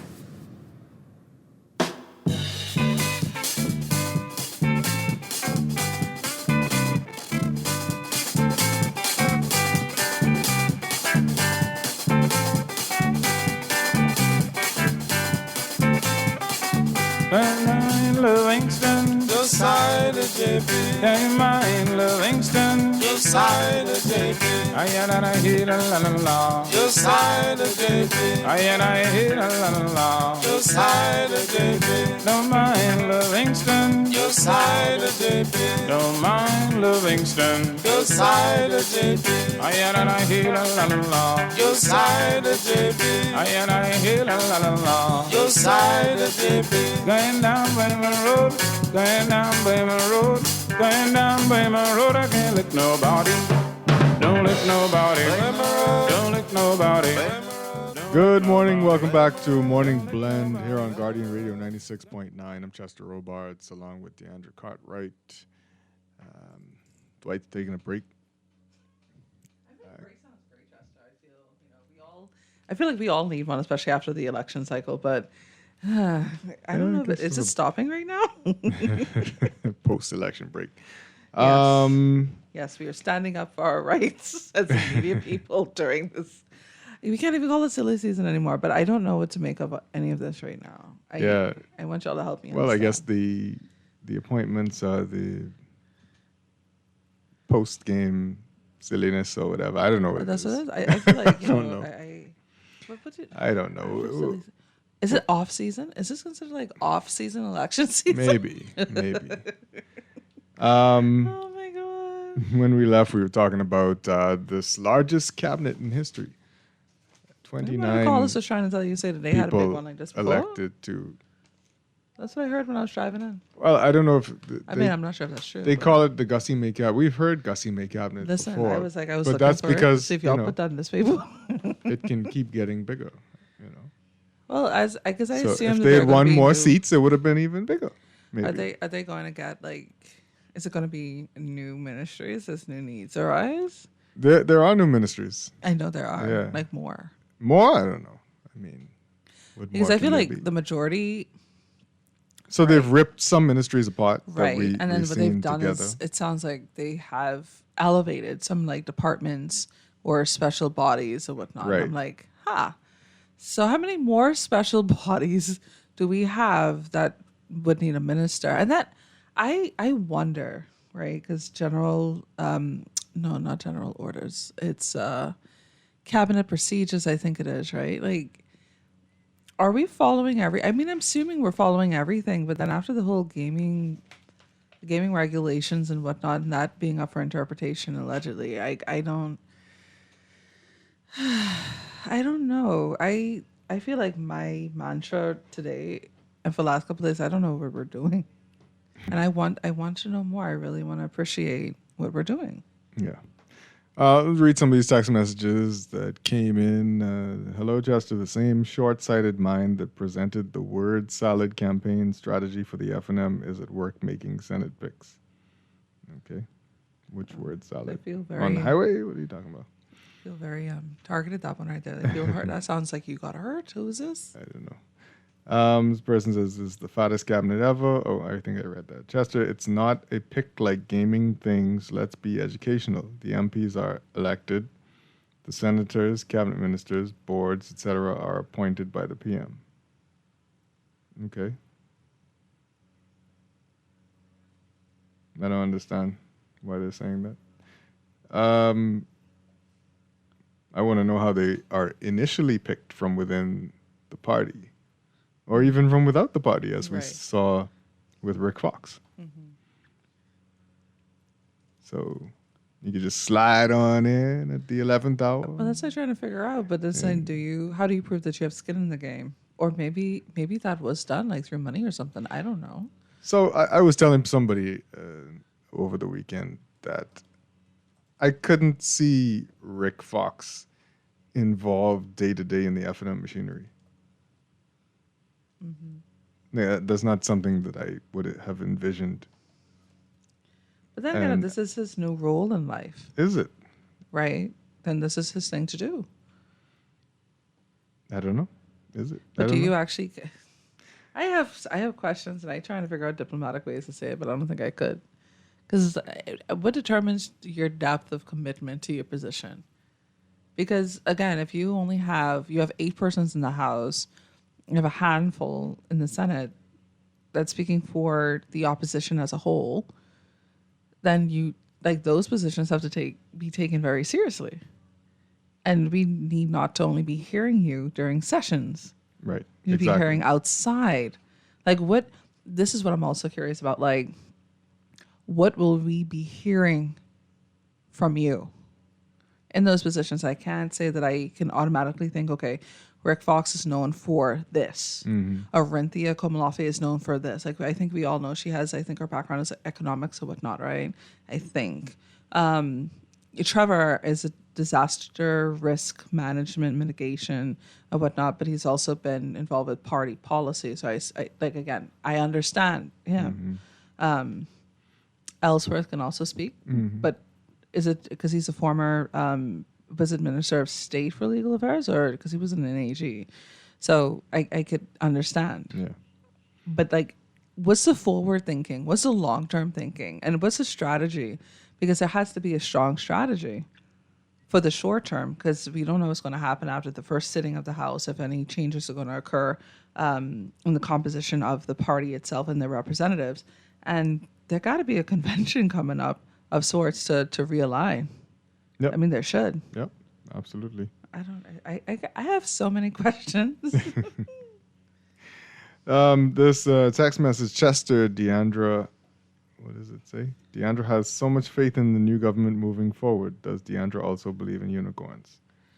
I don't. Did you express faith? You only hear me when I say this animal farming. What is this? Say if I believe in unicorns, no. I think unicorns are lovely mythical creatures. And the thing is that, and they say it's the dawn of a new day. You got to try to see what they do first or whatnot. But again, this is just a continuation of the last 5 years. The people have spoken. We have no other option. What do you want me to do? Why? What do you want me to do? Someone, what is happening here? Somebody sent a text message that they clearly. That's an epistle. Well, they clearly ran it through AI, but then they left all the AI junk in and still sent the text message. Okay. So let's read it. It's interesting. Really? You're going to read the AI blurbs too? No, I'm not going to read the AI part. But AI says to this person, depending on how professional or casual you want to be, here's your first option. Polish note. It says, good day, Chester, Deandra, and wonderful Bahamas. I hope you and your families are doing well. Yes. That sounds like something I would actually say, though. Thank you. I start off most of my messages like that. I'm not using AI, though. Yeah. That's so cute. So am I AI? I feel like I'm AI. You are. I think the original. This person says, while the previous Bahamian cabinet was considered a Gussie May, this current cabinet is exceptionally oversized. Provided the appointments of Bastian and Bryce are legally sound, I highly support them. However, I strongly oppose the Honorable Fred Mitchell remaining in Foreign Affairs given recent revelations. Aside from... What's the recent revelations?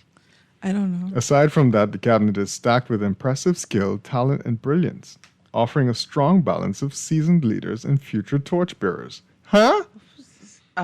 Torchbearers? Oh, I think they mean standard bearers. I'm sure that's what AI meant, but torchbearers... I'll leave it at that. Ultimately, these appointments are a strategic play for 2031. If this cabinet performs at 50% capacity or higher, I could just hear the AI. The PLP secures a third consecutive term. Their success heavily relies on Lincoln Bain and the COI remaining united and maintaining their current momentum. Right now, the FNM has too many internal issues to resolve to offer an effective opposition. Interesting, AI. Conversely, if this cabinet underperforms, functioning at less than 50% capacity, and the COI remains consistent, the Bahamas could easily see a COI-led government by 2031. Simply put, this cabinet is built with 2031 in mind. Is it now, AI? What? This sounded like a thing, like a 6th grade essay, like it's a prompt. Oh, it's so long because they sent all of the options that AI gave them. Oh, and so I don't have to read. No, Chester, they were giving us they're giving us content. That's what this is. They're Is giving that us what it options. is? We were supposed to choose one. Maybe AI is texting us by itself. Maybe it has. Oh boy, let's take this call coming in. Good morning, caller. Welcome to Morning Blend. Why don't you ask Hey, good. How you doing? Hello? Yeah, we can hear you. Go ahead. Yeah. Yes, I think the problem is Rick Fox is sick for the Senate because of his money. Definitely, it's the money. Because remember during the campaign, Pentard said Rick Fox was a great architect for them. Where the money is, though? Because remember with that declaration, I think it was caught up in securities? Like the majority of it is in securities.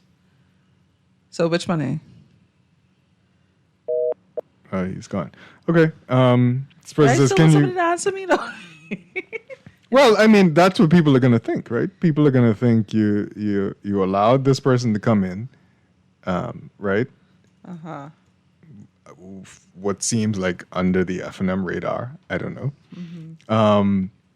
And he ran his campaign. He lost his bid to become the representative of that constituency. As did how many other people, though?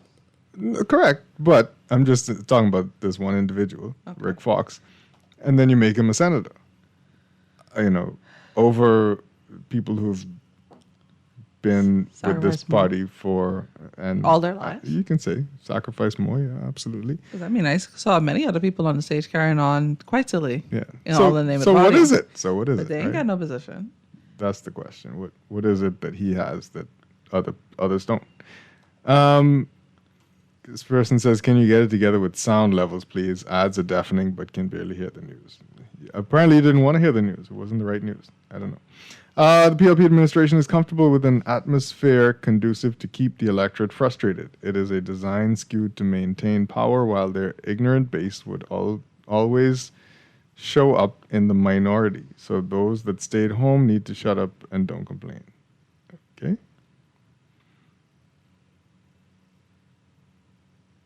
No, all right. Okay. All right. That was a text message. This person says, I saw on Facebook where persons were commenting on the Senate appointments of the FNM, and one of the comments stated that, quote, persons are here debating and criticizing the FNM Senate appointments, and Dr. Darville is still Minister of Health. LOL. I think we have more pressing issues to deal with, and it appears as if the Senate is full of newcomers, Watson and Raming. Okay. That's the 4 people who didn't get cabinet seats. What was wrong with them? Okay. Good day. We choose progress. Okay. That's it. That's it. Okay. Way to go. We got some more calls coming in. Let's take these calls.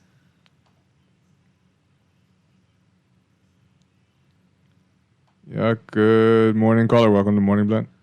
Yes, good morning to both of you. I Good. appreciate your speculation. Yes, good morning. Morning. I would like to add to it a bit, may I? Please.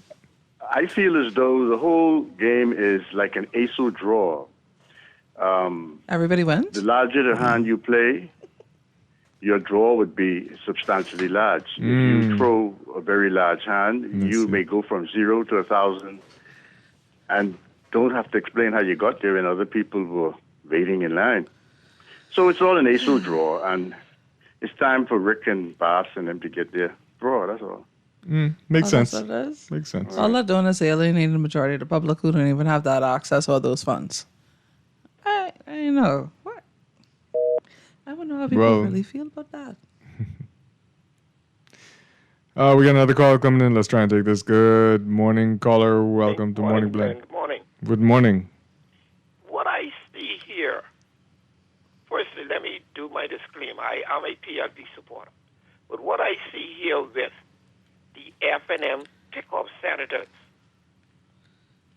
they are a state of desperation. All those young candidates grew up in the torchbearers, took a chance and run in the last election. You're going to bring people like Kamalafi there, who done get beat twice. You're going to step over them young people and put her in the Senate. That young man in Pinewood Garden, I don't see why they didn't put him in the Senate. The young man in Sudbury, the one in Sudbury, he is a little old. But the young man in Pinewood especially, I thought they would have put him in the Senate. Rick Fox them never did the modules for the FNM. Did the module? They saying that he did it overlying under a different name. They put him in the. What Rick Fox could bring to the Senate for the FNM now? The FNM is dooming to fail again. But let me say this: whenever the FNM has a convention, remember I tell you this morning, Glenn, it can be a team of Andre Rollins and Adrian White against a team of Deal and the young lady in Kalani. And that can be another split in the FNM. Look for it. It's coming. Mhm. Y'all have a good day. Thank you. You too. Appreciate it. I've actually heard something along those lines. I don't know. I'm not sure if I'm don't not know. saying I agree with it, but I'm hearing speculation I- that there's going to be another split inside the party. And I'm you know, hearing this Andre Rollins thing too, but for the good of the party, all of those people's names he called who may be contenders for the top position within the FNM. Well, I think we were just discussing that, right? Yeah. Like when we look at those who are in office, because it's supposed to go by whoever has seniority in the party. I mean, you would assume that's how it's supposed to go, right? You have some of them who have served multiple times. You would assume that they would become leader if that were to happen. But then you also have newcomers who could challenge. Anything could happen. You really don't know. But I agree with you, Cole. I won't understand why certain people think, let me pull up this list. I think I could be, I won't not be, it's not being petty. I just want to, like all of the candidates for the FNM that lost, why these ones? It is in the FNM's best interest right now to keep the information about, things that they're doing very close to their chest, because the last thing you want is for any type of inkling of an idea that there's infighting to leak. But that already been public, or that there's that it's continuing. I think we might have clearly moved past this whole struggle within the FNM thing. Hopefully that's dead and gone. And this party could get itself together. So okay, like AI said, Why? Listen, AI, you make, okay, so AI is supposed to catch you. No, I bought it with AI. So I'm going to look at this right here. Like, I literally, because again, I really want to know. So why not Jay Philippe? Why not Dwayne Sands? Why not Carlton Boleg? Why not Mike? I think Jeremy Sweden got in. Why not Philippa Kelly? I think Frazette got hers, right? Julian Gibson, Darvin Russell, Heather Hunt, Heather McDonald, Deborah Moxie Roll, Travis Robinson, Nicholas Fox, Michael Folks, Brian Brown, Jacqueline Penn Knowles, James Ferguson, Marvin Dames, Therese Boodle, Godwell McDonald. But see, someone's texting in and saying what I said. Is it possible that some of these people declined? I mean, it's possible, but I mean, out of all of them, Heather Hunt's been a senator before, right? Out of all of them, I she might have been. They might have told her, "Hey, you want to be a senator?" She'd be like, "I've been there. No, sir, don't want it." Right. I just looking at how many people here. Yeah. No, I agree. So again, all of them said no. A little, every single one. Little explanation until they tell me that I can't. Little explanation from the party wouldn't hurt. But anyway, let's take these calls. For transparency, Chester. Well, that's what they campaigned on. Let's take these calls. Can we take calls? I don't know. Can we? Good morning, caller. Welcome to Morning Blend. Caller, you there?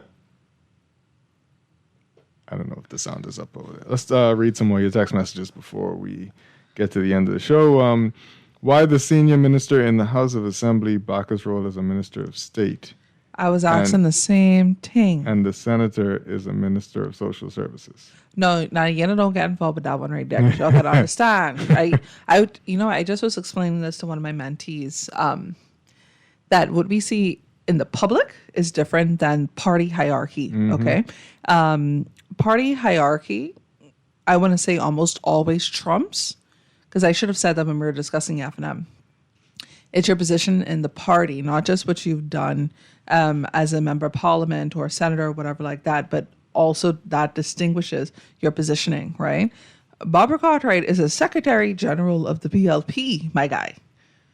She outranks almost all of them. Okay, so that's how that happened. So just like how, in certain organizations, you don't ask certain questions. You ain't down right there. Don't touch with that. Nope. This person says the Senate is not a place for young people simply because they're young. Use another argument that understands the purpose of the Senate in light of all these nonsense laws we have. Who said that we just had people in now because I said they represent the youth. The youth? But I did say that Trevor Johnson, in his instance, has a literal, specific, academic, and practical background on something that our country faces on a regular basis, in addition to his policy inputs to the FNM. I want y'all to open your ears and listen. Yeah.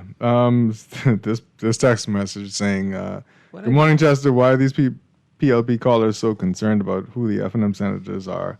They need to be concerned about this Gussie May cabinet and the questionable appointment of Sebastian and Lesleo." I mean, So there's a Gussie May cabinet. What I want to know is, what does a parliamentary secretary do? Especially a parliamentary secretary in the office of the prime minister. Because I think, are there two of them now? Well, the thing is, I think there were, is it parliamentary secretary or ministers of state? I think it is in the office of the prime minister. But they were there before.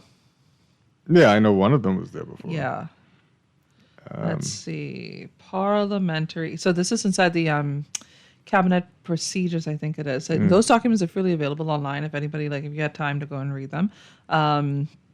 But yeah, I'm going to. I know it's a position, but I'm going to see if I could bring up.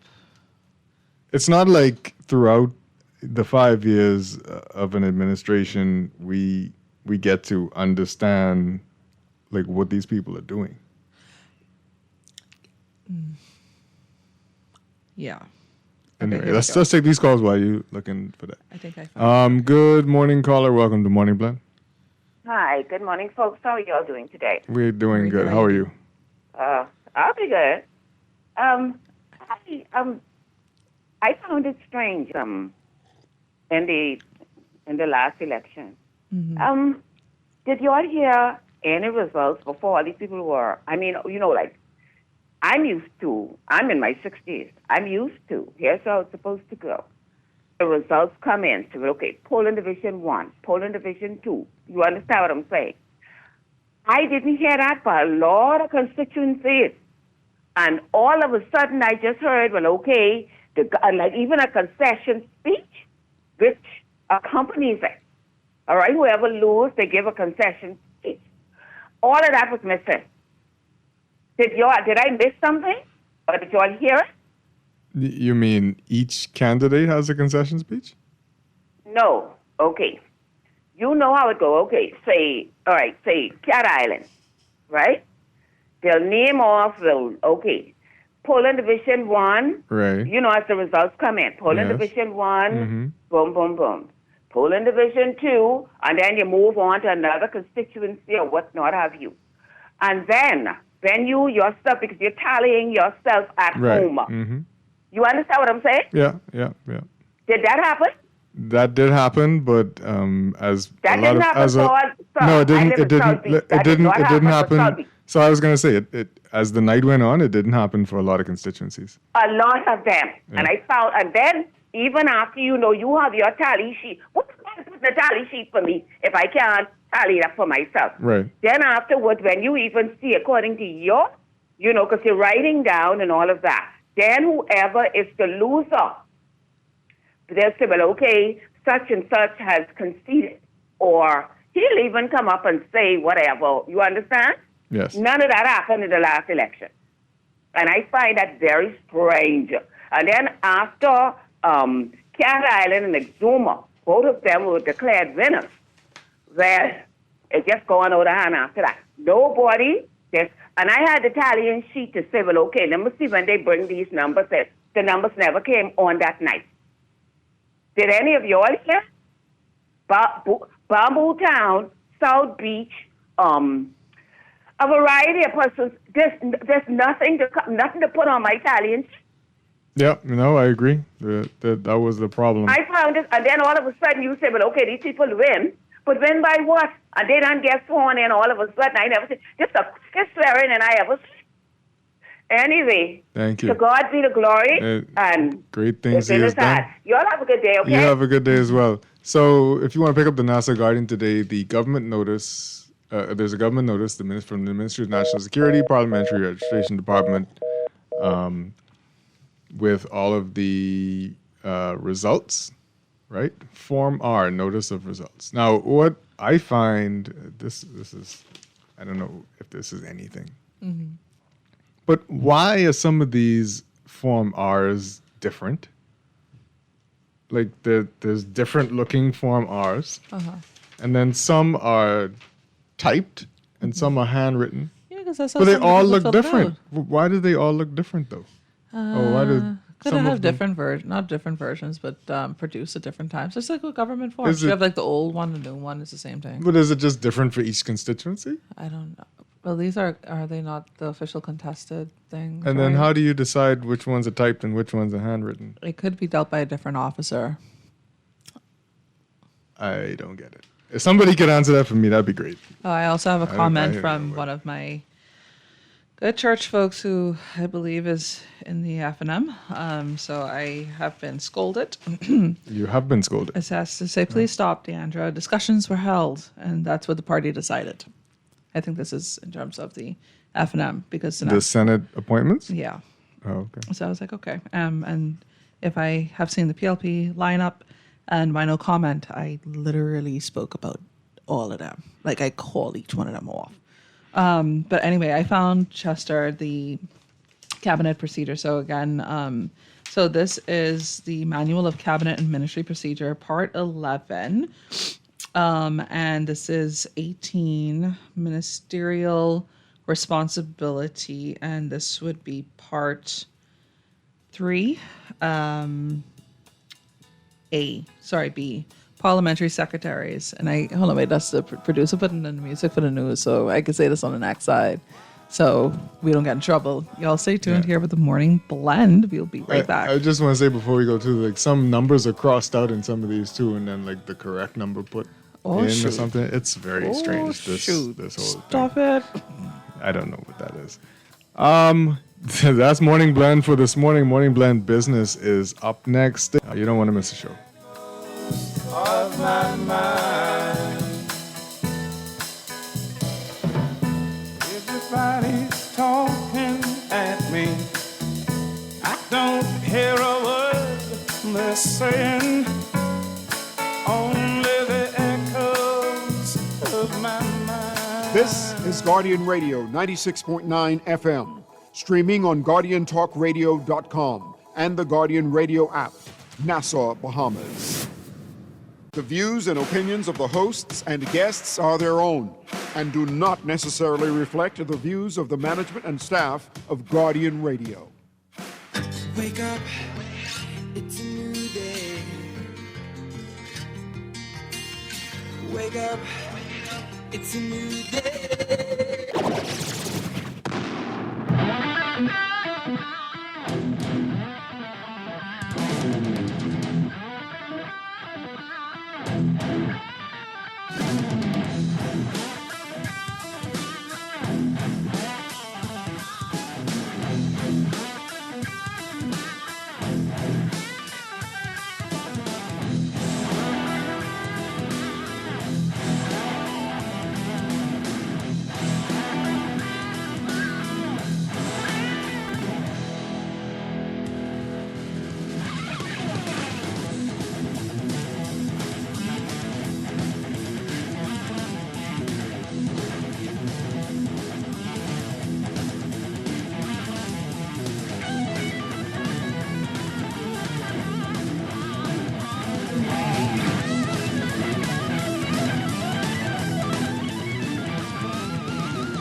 Good morning. Welcome to Morning Blend Business here on Guardian Radio 96.9. I'm Chester Robards, filling in for Dwight Strachan. We got Deandra Cartwright with us.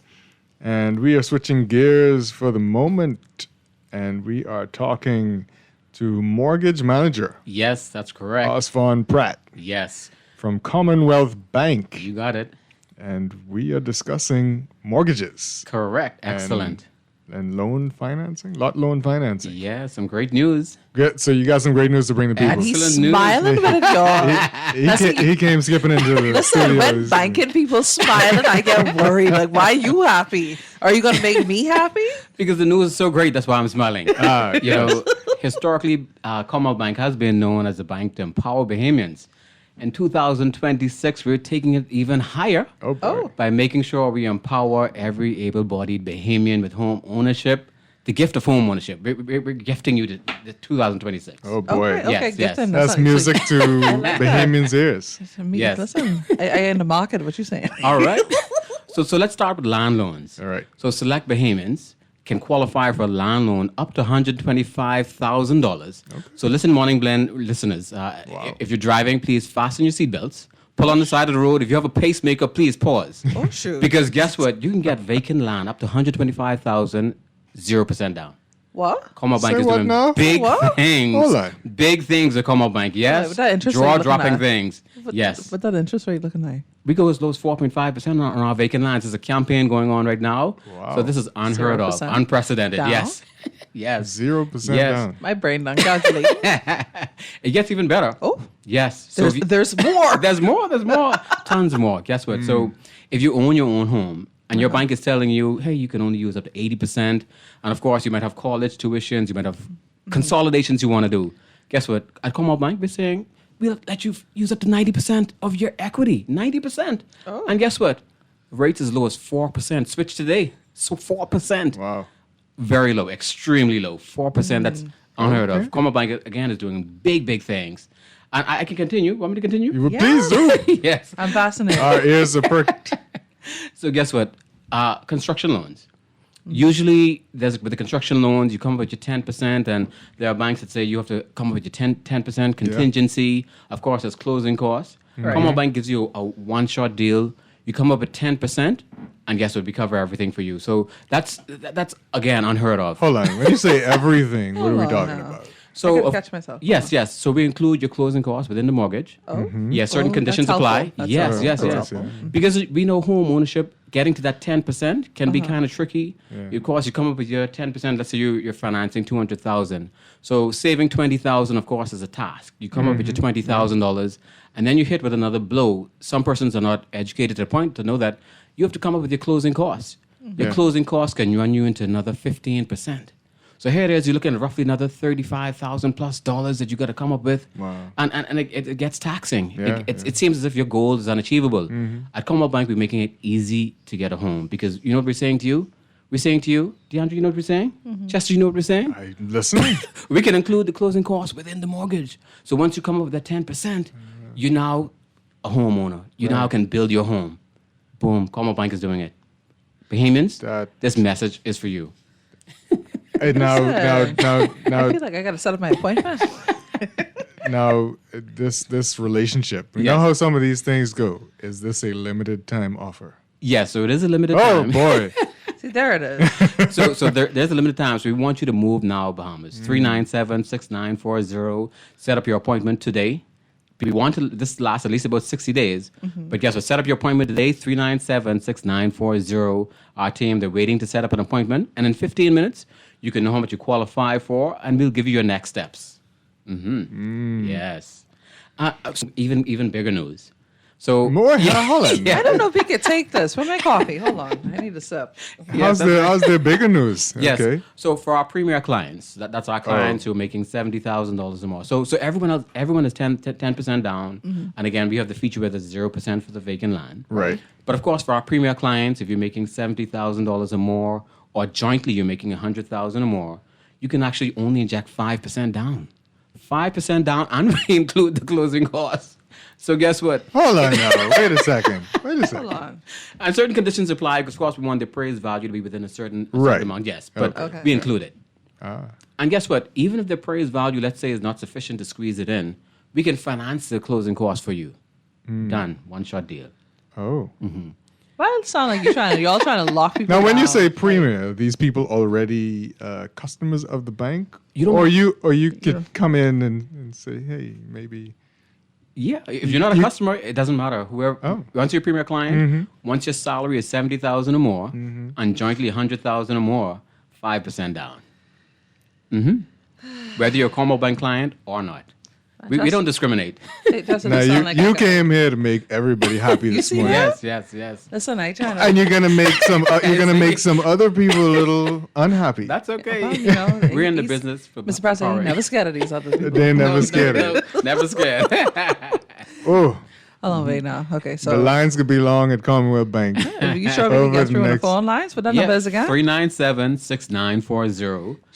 Or you can email us at cbmortgage@combankltd.com. So, given that this is a limited time only, if people come in and talk to you within that 60 days, Yes. can you still maybe things don't move as quickly as you want it to. Yes, yes. But if they come in and have a conversation, will they still get that? Yes. That sweet deal? Good question. So we'll lock you in. So that's why it's important to call now. Get pre-qualified, have your name registered, so to make sure you're on our list. Once you find that home, because of course we're giving you the next steps. Once you find that home, you have your 10%, you lock in your sales agreement, and we're ready to go. Wow. So if it's beyond that 60-day period, we still lock you in. Lots to think about right Lots there. to think about. I mean, I'm sure people, the wheels are turning. Wheels are turning. I'm trying to say, okay, what do I qualify as a single woman? Oh, boy. And do I need to go find a man thing so I can qualify? So someone's asking, where can we find these deals without calling or setting up an appointment? Is there a package, plan, flyer somewhere? All right, you can visit us online at Commonwealth Bank, and you can see some of our flyers there. And again, you can always email us, cbmortgage@commonbankltd.com, and we can email you all of our list of requirements, and so it makes it easier for you to move to the next steps. I have a question. So I know sometimes the lending institutions would have a list of available properties and things like that. So does Commonwealth Bank, in tandem with this particular promotion, do you all have a list that perhaps persons can peruse to see if they may wish to purchase? Yes, we do have a list. It's not an extensive list because, of course, we're not in the business of selling homes. Right. So our list is very short because we try to work with Bahamians. Yeah. If you do want to see our available list, it's at commonbankltd.com. You select services and then distressed properties, and you see our list right there. Okay. Very easy. And then y'all also have partners for building and things like that too. Yes. So that's a good point. So any realtors and developers listening, there's also a deal for you. Oh, refer so to what? You always thought of everything. Yes, everything. Like I said, 2026, we're taking it to an even higher level. So to all of our developers, once you refer to us, we're making sure you get a piece of the pie. So we have a little incentive for you as well too. Call and we'll let you know exactly how you can win by being paid for just referring to us.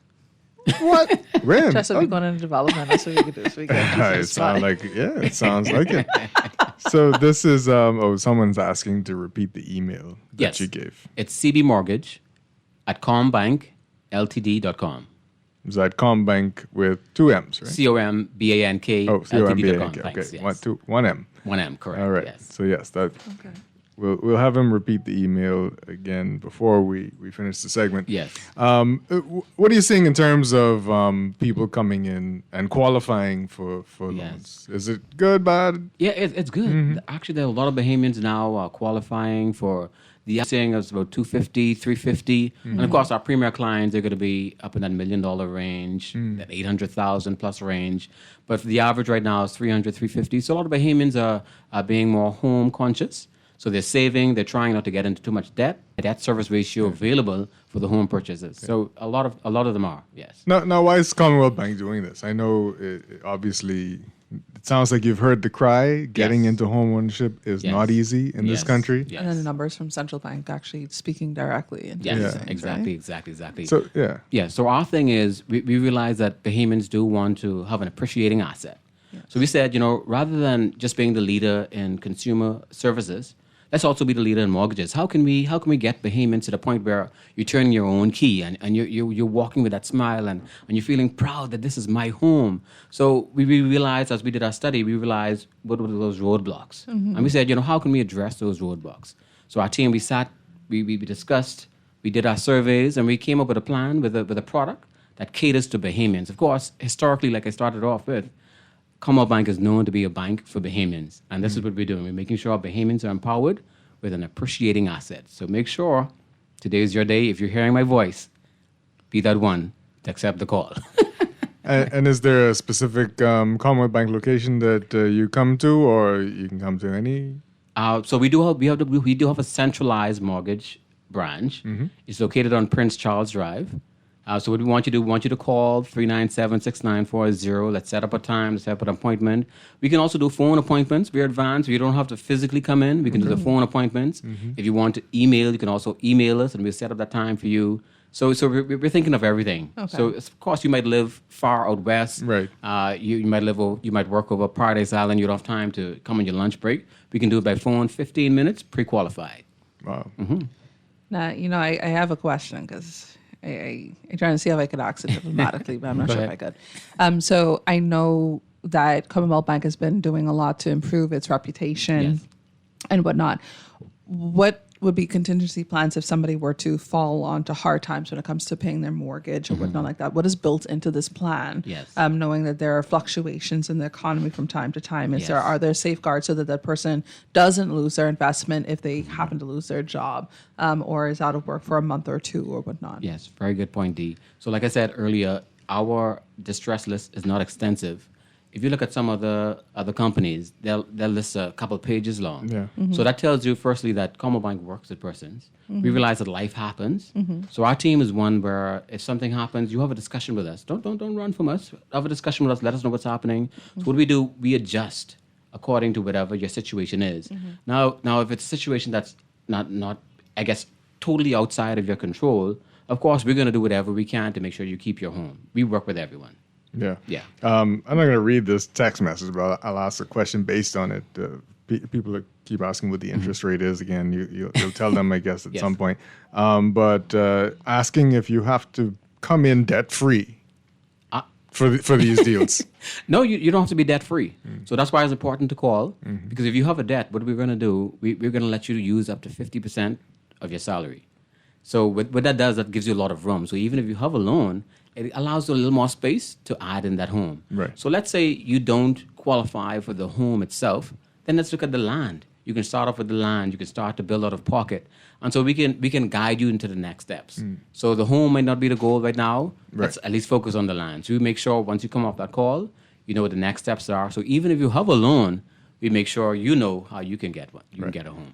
And any extra deals for people who hear about this and maybe they want to jump ship and onto your ship? Yes. So of course, again, we allow you to use up to 90% of your equity. Yeah. So just to give you an example, let's say you have a home that's valued $100,000, and your balance is $80,000 on your home. So your existing banker is saying you can't get this extra money to put your child through college. You just need an extra few dollars to do something special, or you might have another bill that's a burden and you want to consolidate it, but you're locked and so you're frustrated. So now here's the answer. We allow you to use up to 90%. So you have more room to actually do whatever it is you need to do. Plus we give you rates as low as 4%. Right. Yeah. No questions You did asked. say that, yes. Yes, rates as low as 4%. So it's a deal. Yeah. Deal of all deals. I mean... It's almost unbelievable. Well, again, you do have to come in and have a conversation, see if you qualify. Don't hide anything. Yes, and of course nowadays with the credit rating, exactly. The credit bureau is rather difficult to do that. Yes.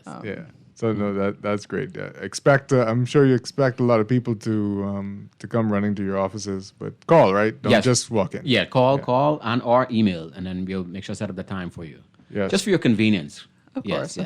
And so the 60 days, when has that started? Well, actually, what we're doing, so as of today, we'll start our 60 days, especially for your listeners. All right. Oh, look at that. Good morning. So come in. So I heard about this deal. Yes, on exactly. Morning Mention the Blend. Morning Blend, yes. Okay, good. We got you. Good. Look at that.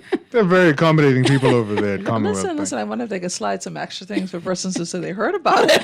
Maybe they changed the name to Accommodating Bank. That's what it is. I love it. It's great stuff. Yes. So tell everybody again about there was like 3 deals you gave that we're talking about. Yes. Here. So go ahead. So we start off with our vacant land. Yes. Ooh. So you can get a vacant land up to $125,000. Across the Bahamas too, right? Yeah, across the Bahamas. Yeah. Well, sorry, only where there's a Commonwealth Bank. Oh. Yeah, so the islands, okay, hold islands on. right there. There's a Commonwealth Bank. Wait, no, hold on.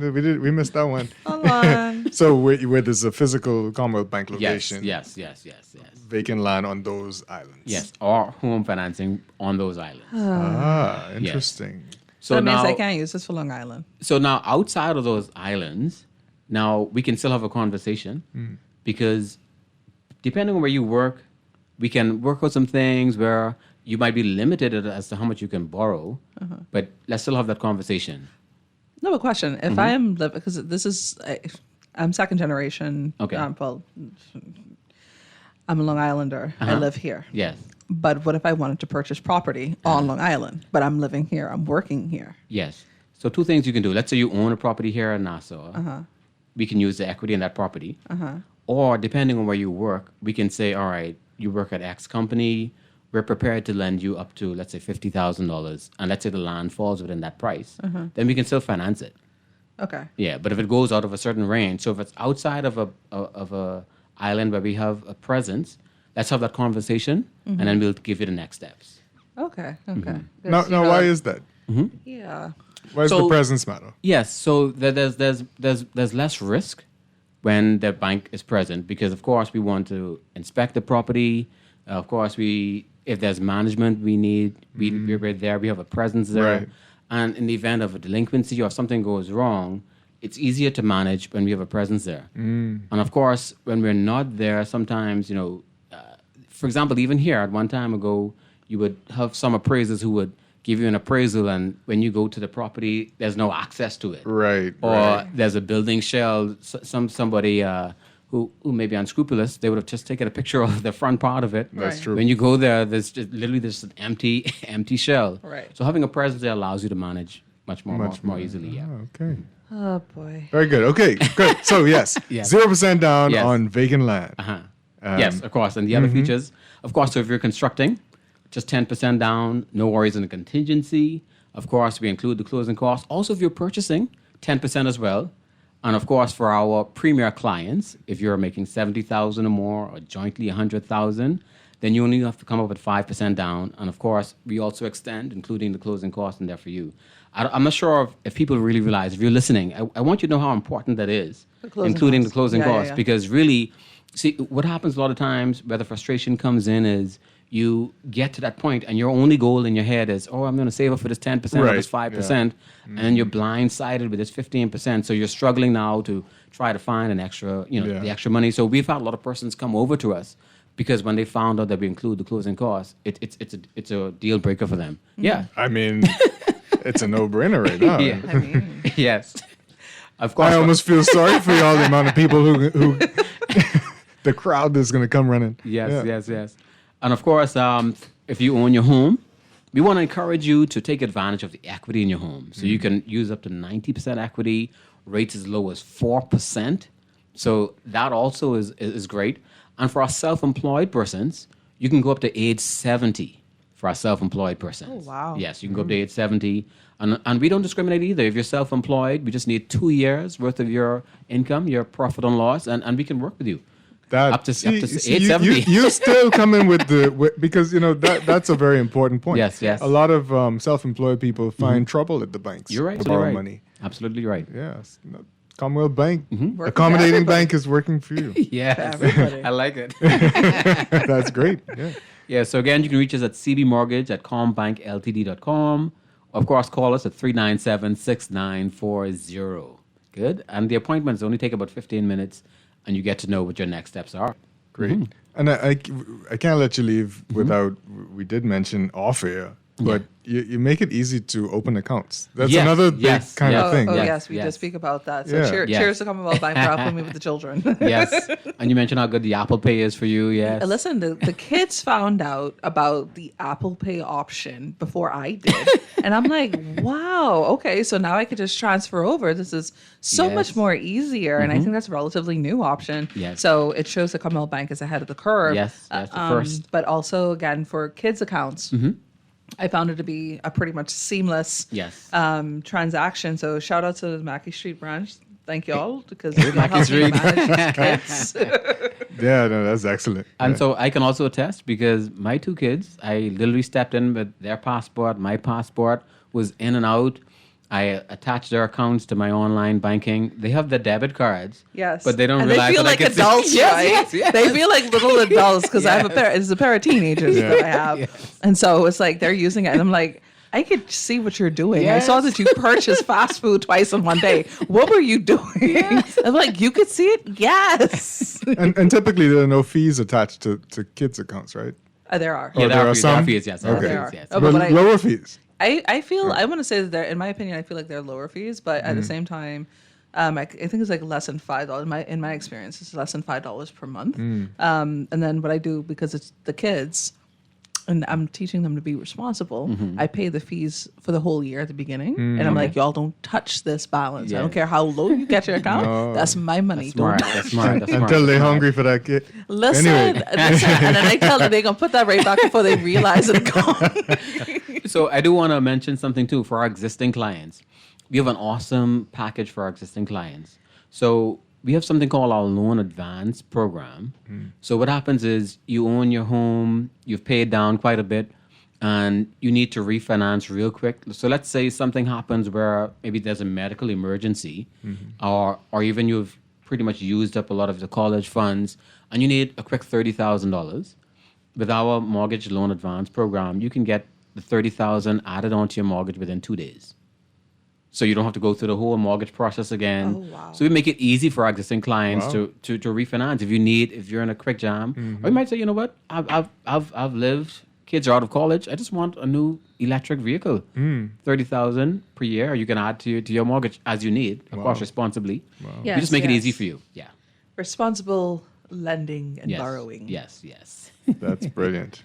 That's brilliant. We thought of everything. You at do Common Bank. have thought of everything, and every time we keep talking, you come up with something else to give the people. Yes. That's fantastic. So brilliant. One more time, tell everybody how to reach Yes. you guys and get these sweet deals. All right, so you can call us today, 397-6940, or you can email us. I'll say the number again, 397-6940, or email us, cbmortgage@combankltd.com. That's cbmortgage@combankltd.com. Good. Brilliant. Yes. All right, Osborne Pratt, mortgage Yes. manager, Yes. giving you all the deals today. Thank you so much. Thank you, Chester. Thank you, Deandra. Appreciate it so much. Thank you, Morning Blend. We appreciate you being here. Yes, thank you. Have a good one. We're going to take a break, and Morning Blend Business will return on the other side. Appreciate it.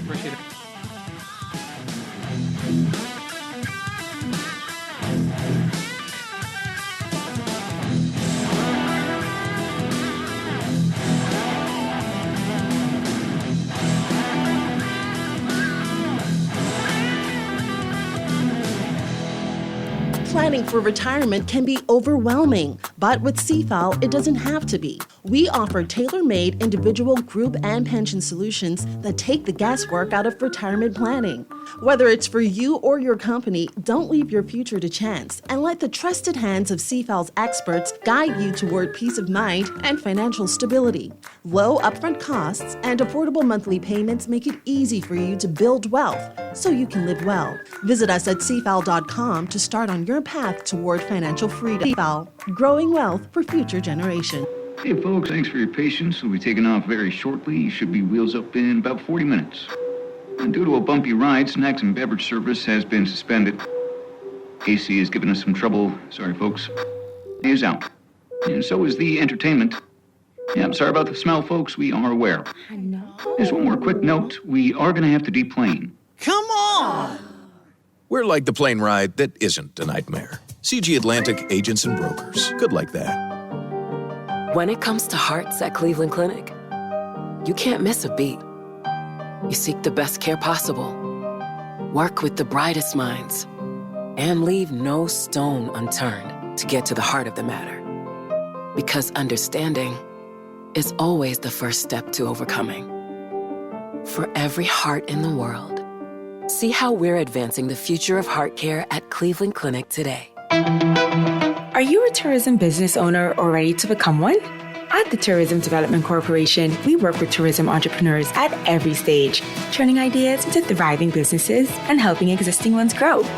From business development support and funding opportunities to targeted initiatives and strategic partnerships, we're here to help you take that next step. Build your future in tourism with the Tourism Development Corporation. Visit tdcbahamas.com to learn more.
time for your morning business report brought to you by CFAL.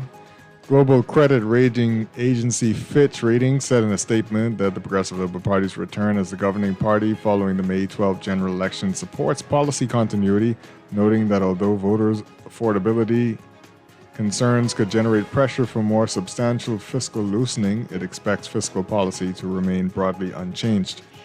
Fitch's statement, released on Friday last week, noted this country's electoral results and explained that the government is not likely to achieve the budget surplus it set out to achieve in this 2025-2026 budget. They say, quote, we forecast the general government deficit to remain at 0.5% of GDP in the fiscal year ending June 2026 due to the oil price shock and a slowdown in tourism compared with the government's target of a 0.5% surplus, said Fitch. And Bahamas Air signed an industrial agreement with the Airport, Airline, and Allied Workers Union at the Office of the Prime Minister on Friday last week, locking in a compensation and benefits package valued at approximately $3.2 million over 5 years that will deliver salary increases, expanded allowances, and stronger seniority protections, among other enhancements.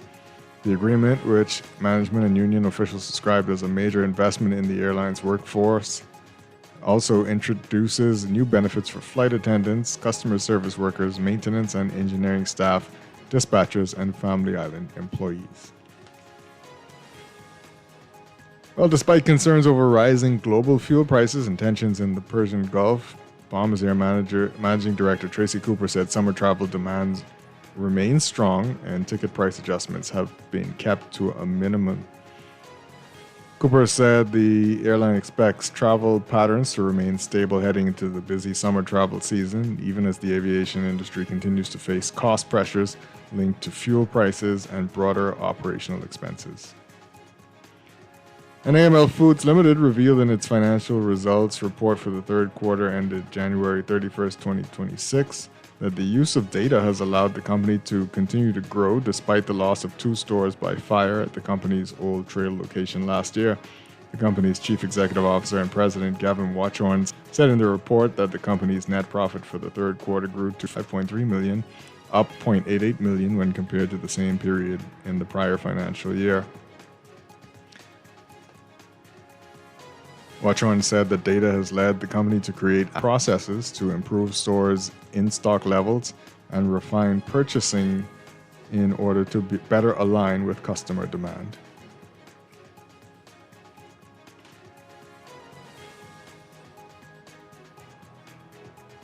In business overseas,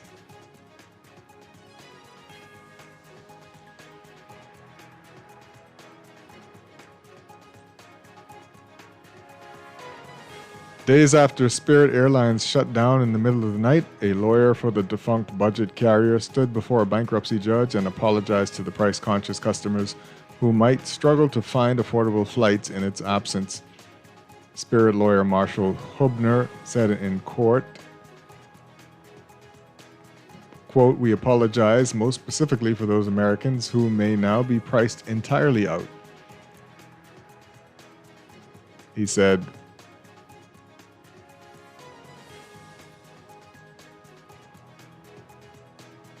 Spirit's May 3rd demise is not the only curveball confronting people planning trips a week before the summer travel season has its traditional U.S. launch on Memorial Day. Rising jet fuel costs tied to the Iran war have pushed up airfares and associated fees across the commercial aviation industry. 2 of the remaining U.S. budget carriers just finalized a merger.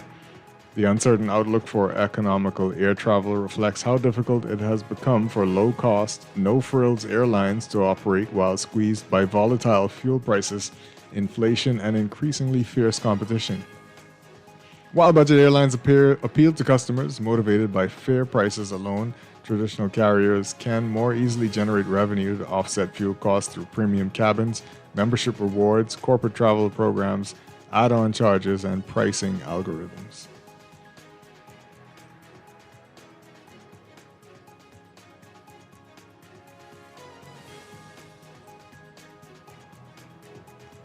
And oil prices eased after a scare overnight where prices popped and then moderated.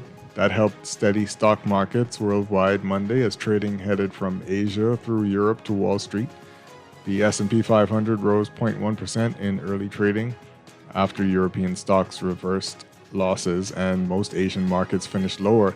The Dow Jones Industrial Average edged up 33 points and the Nasdaq Composite added 0.2%. The center of the action recently has been the world's bond markets, where climbing yields have cranked up pressure on economies and stock markets worldwide.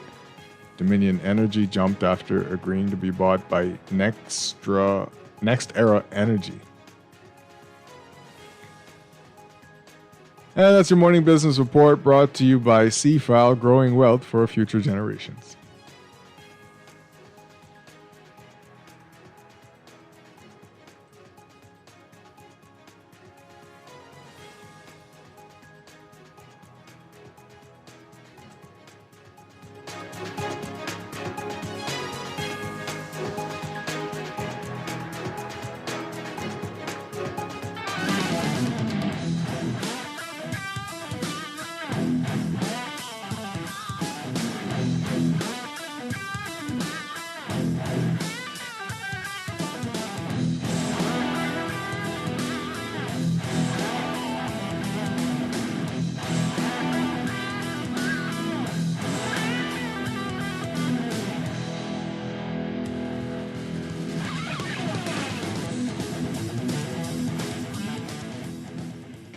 Good morning. Welcome back to Morning Blend Business here on Guardian Radio 96.9.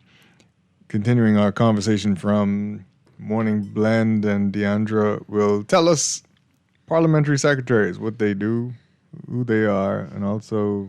according to cabinet procedure, that is. So what was the other position again we were going to read? Minister of State. Minister of State. Yeah. Yes, So yes. this actually, and just to repeat where this is coming from, this is the Manual of Cabinet and Ministry Procedure.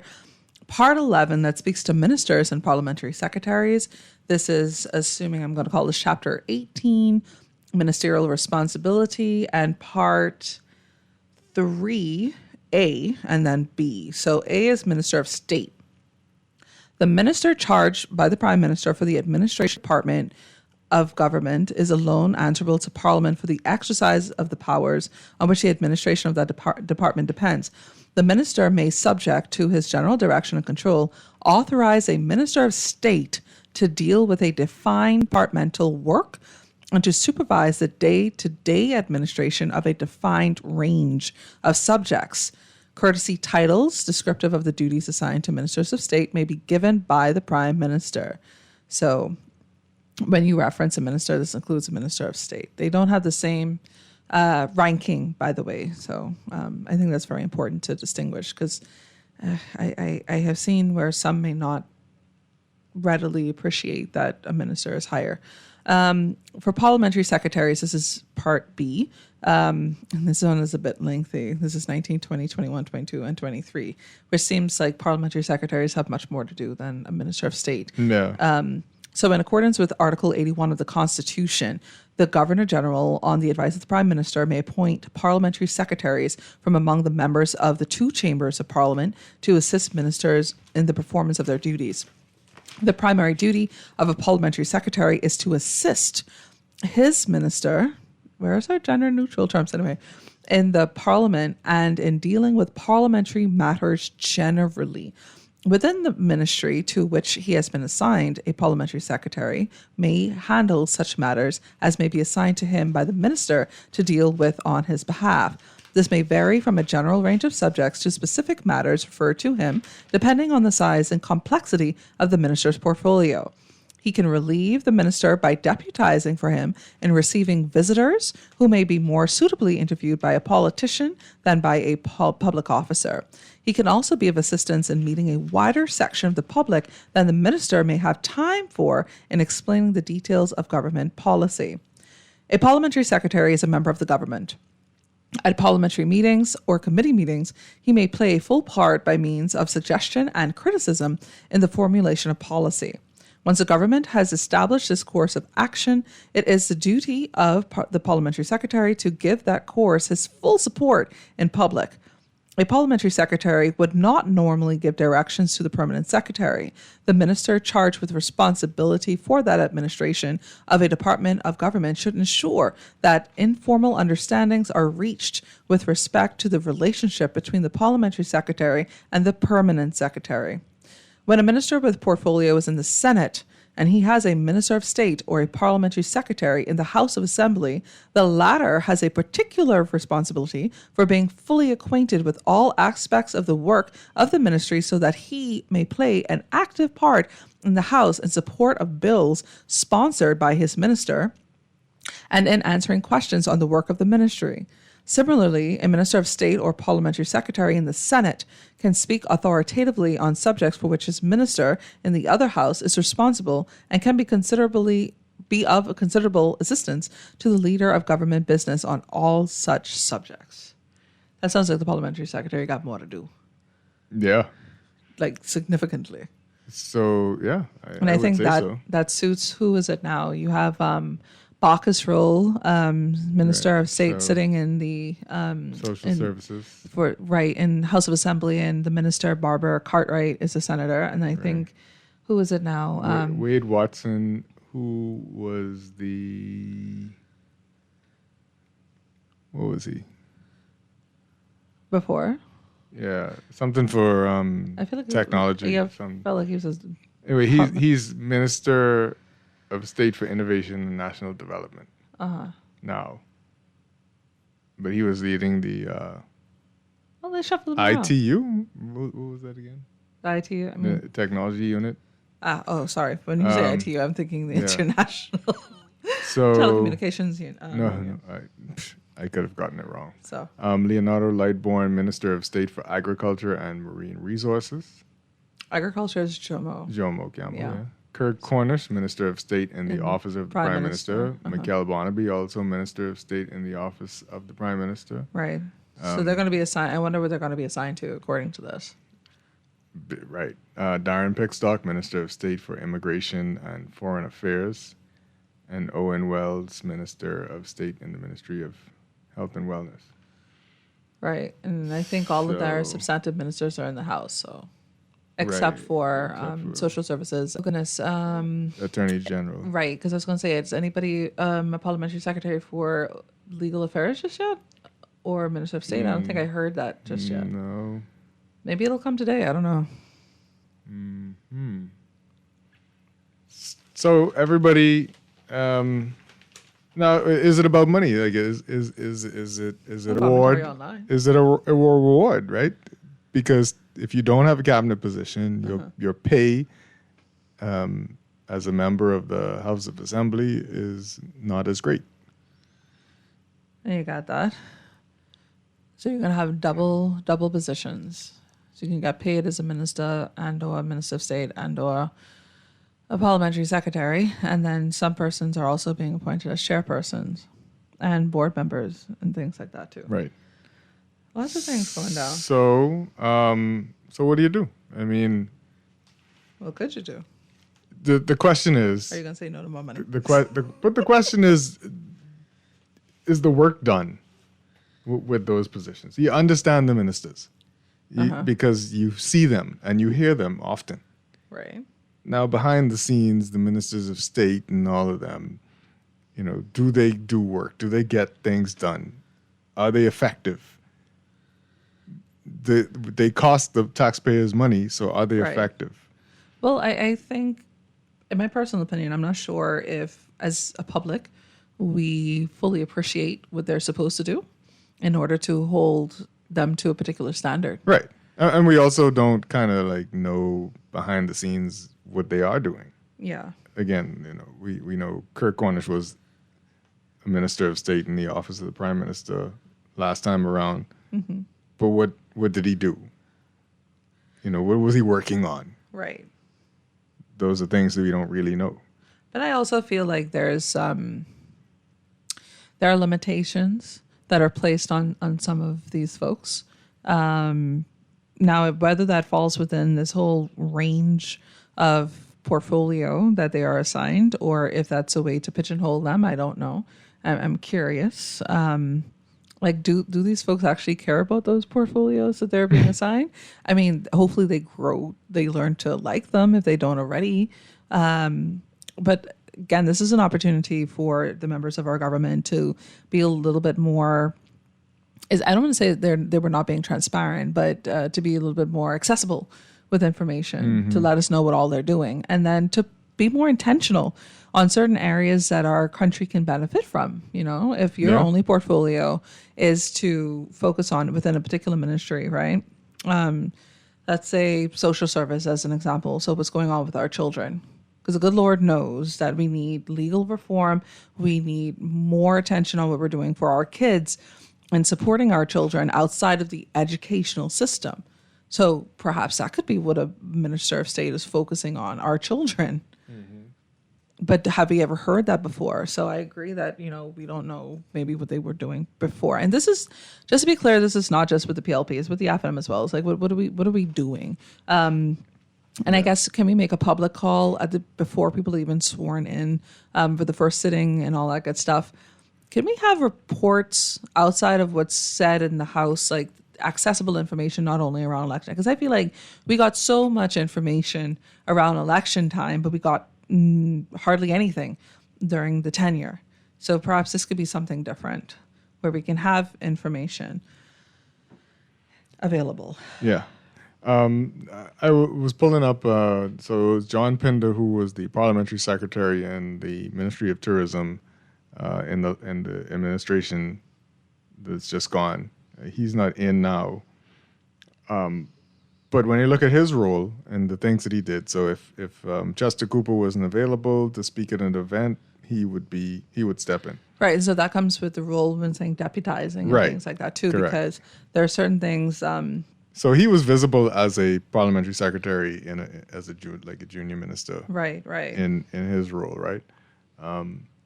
But again, some people you don't see, and you don't hear from for 5 years after they get these appointments.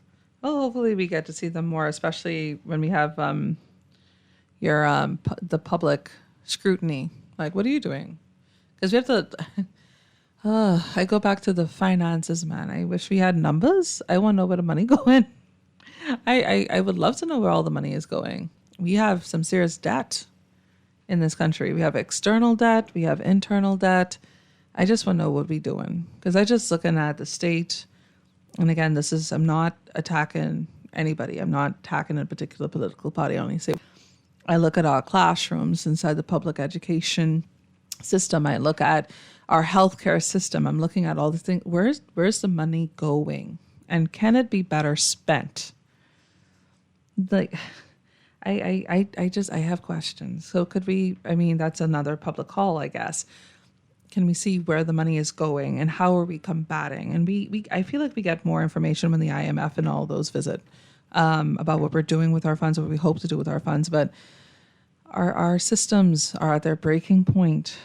They require reinforcement. Reinforcement is financial injections. Mm-hmm. But I don't know.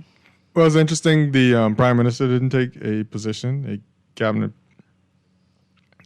post this go round. He was Minister of Finance, Philip Brave Davis. Who? Philip Brave Davis, Prime Minister. Was what? Was Minister of Finance. That was another thing that I was thinking about, right? Because I was like... But he had a Minister of Economic Affairs, just to say. Can we please admit that the Minister of Finance or the Ministry of Finance is not purely one facet of finance? Meaning that it can't just be accounting or economic. Like, you have to have a team. Well, now I don't know what it is. Right. So it's like, but it's supposed to be like, you have to have. So I'm not an economist. I'm not a financier.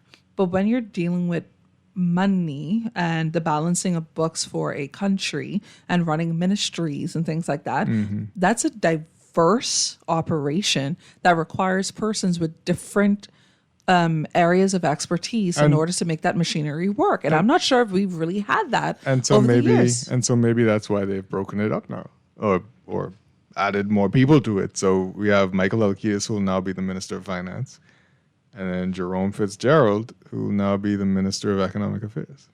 But those two things still work together. How? We'll see. I guess we'll see. We'll probably have to see. Because economic affairs is a fairly new Right. thing that was brought in by, I think, the last couple. A new portfolio. the Always administration. existed. Those things always existed. Right. Right. Perhaps this is the opportunity. There was the opportunity to drive more focus to it, but those always existed, right? Because economic affairs do. That's the whole It's purpose broader- of government. Right.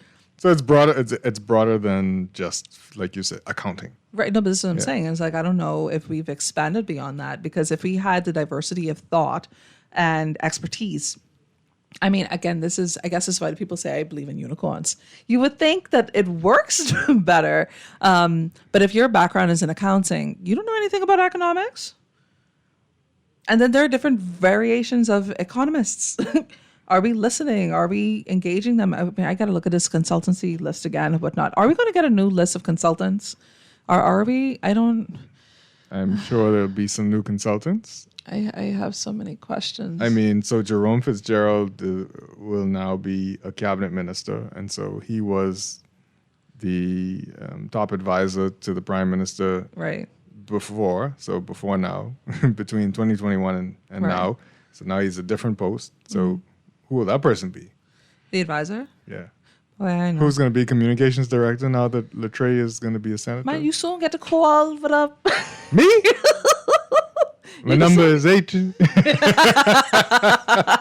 You soon get that call. I was joking. I was like, so if the majority of the media was already taken out during the last election, right? Last administration. So who else left? So does that mean that those of us in media are going to be getting calls? I'm just curious. I love numbers. I just want to trend it. Like I really do. Because it's like, okay, who else left? Who all came in? Are y'all available? Like, what's going to happen? Or is the tactic going to change? Like, who is this new government going to go after now that the media is how they want it to be? Is it how they want it to be? Well, it's not as robust as it used to be, I would think. You have some new persons in there, but to break into media is a whole different thing as a younger person too. But I don't know. But as you say, there are a lot of vacancies, advisory positions and all that good stuff. But I go back to what we were discussing earlier. It goes back to party politics, hierarchy, and all that good stuff. So how are you sourcing these people from within your own party? Yeah. Like, how does that look? Yeah, it also goes back to what you mentioned, the IMF and a lot of these other international bodies. I've been watching that since I was in high school, bro. and we don't listen. We don't listen. That's the point that I was going to get to. They have continually told the Bahamas about this inflated public service that costs a lot of money to maintain. We had a whole report about that. I mean, but a whole report it's in every report that they send. No, it seems. like it was a whole separate document about the size of our government and making it more efficient and all that good stuff, right? Yeah, right. But it's political suicide. Again, it's political suicide, Chester. Nobody's going to touch it. But you said all the touch points and the keywords that we're getting at. Is a Gussie May cabinet efficient? I don't know. It's expensive, but is it efficient? This right? is what we're waiting to see. We need the details. We can't say. I've seen arguments on both sides online, right? Right. As in to say, okay, if you want the government to be more efficient, you want to have direct oversight over certain areas. So this is a rationale as to why they have such a large cabinet. Yeah. Now, whether they actually do that we can't say that right now. We have to wait and see. And I don't like the wait and see. I don't like that waiting thing. Was the last cabinet efficient? Well, we don't have metrics. We don't have metrics. That's what I'm saying. Where are the numbers? Or do we have annual reports from all of the ministry? I know some of y'all did, because I did see some of those. So kudos to those ministries that tried to put out reports and whatnot, but not everybody did. Let's be clear. If we had numbers to look at so we could gauge with you and celebrate with you about these points of progress, then way to go. Yeah. And by the way, that metric indicator thing, because y'all must see was listening to me when I say we need to actually see what was happening. And a couple of weeks later, this metric thing came out where you could see what all was done from the blueprint, from change and progress made and all that good stuff. Listen, y'all paid me for my idea. But how about we start that from the first day in Parliament? Like, start that. Use what was put out there in this most recent version of the blueprint, and then gauge your progress over the next 5 years and have it as a public platform. I reiterate what I said at the beginning of the year. Most developed countries with a fully functioning democratic system either put in place by their governments or by nonprofit, non-governmental organizations, similar platforms to gauge how their governments operate. Y'all could do it, man. Y'all got enough people employed to do something like that, and AI is helpful. Well, like I said, like we've been saying here, these governments and successive governments have done this. Need to listen, even though the PLP claims that the FNM be firing a lot of people when they get into office. But the PLP does the opposite, and they hire a lot of people when they get into office, especially people who've already retired and come back. And it costs the country a lot of money. And so the question is, billions in debt, and y'all don't even know how much we have internally. We owe people in the country, right? So it costs the country a lot of money. And are they effective? Is the system efficient? And are they effective? And that's the question that needs to be answered, even with a Gussie May cabinet. No, right? The thing about it is we could actually answer that question. You know, if we actually have all the numbers from the last administration, if we outside of the projected numbers that we get during the budget cycle presentations and whatnot like that, we had something similar but more detailed and obviously, verified, audited and all that good stuff. Again, this is why y'all think I believe in unicorns. Then we could, that's going to be my new tagline, by the way, I believe in unicorns. Then we could gauge, were you efficient? Did it matter? Was it worth having a parliamentary secretary? Was it worth having a minister of state? What did you do? What did you do? The fact that we still can't say that after 5 years, that what a particular person did while they were in office, I don't know what to say. Yeah, and the governments need to listen to the bodies that they put in place, right? The Fiscal Responsibility Council has been saying the same thing since they were appointed, since they were put into law as a body to do something. What is law? Right? What is law? Is it that's the question. It is arbitrary. Because I feel like some of them is just you have it there because there are certain laws that put in place. But you also have to challenge the lawbreakers. Yeah, but they ain't doing that. The law. Lawbreakers. Are you looking at the what is it? The Equal Opportunities Act or whatnot. That was from 2016. We still have buildings that are not up to code. Right. We have certain things that have not happened. You have people parking inside spaces for disabled persons with disabilities. And if they're not challenged, they continue to do this. Including government vehicles. Correct. That conversation could go on and on and on and on. Of course, it's always a pleasure talking with you, Jessica. It's always a pleasure talking to you as well. That's our show for the day. Thank you for joining Morning Blend Business. On the Clock with Aaron Green is next. Be good to each other. Be kind. God bless each and every one of you. Have a great day. Bye.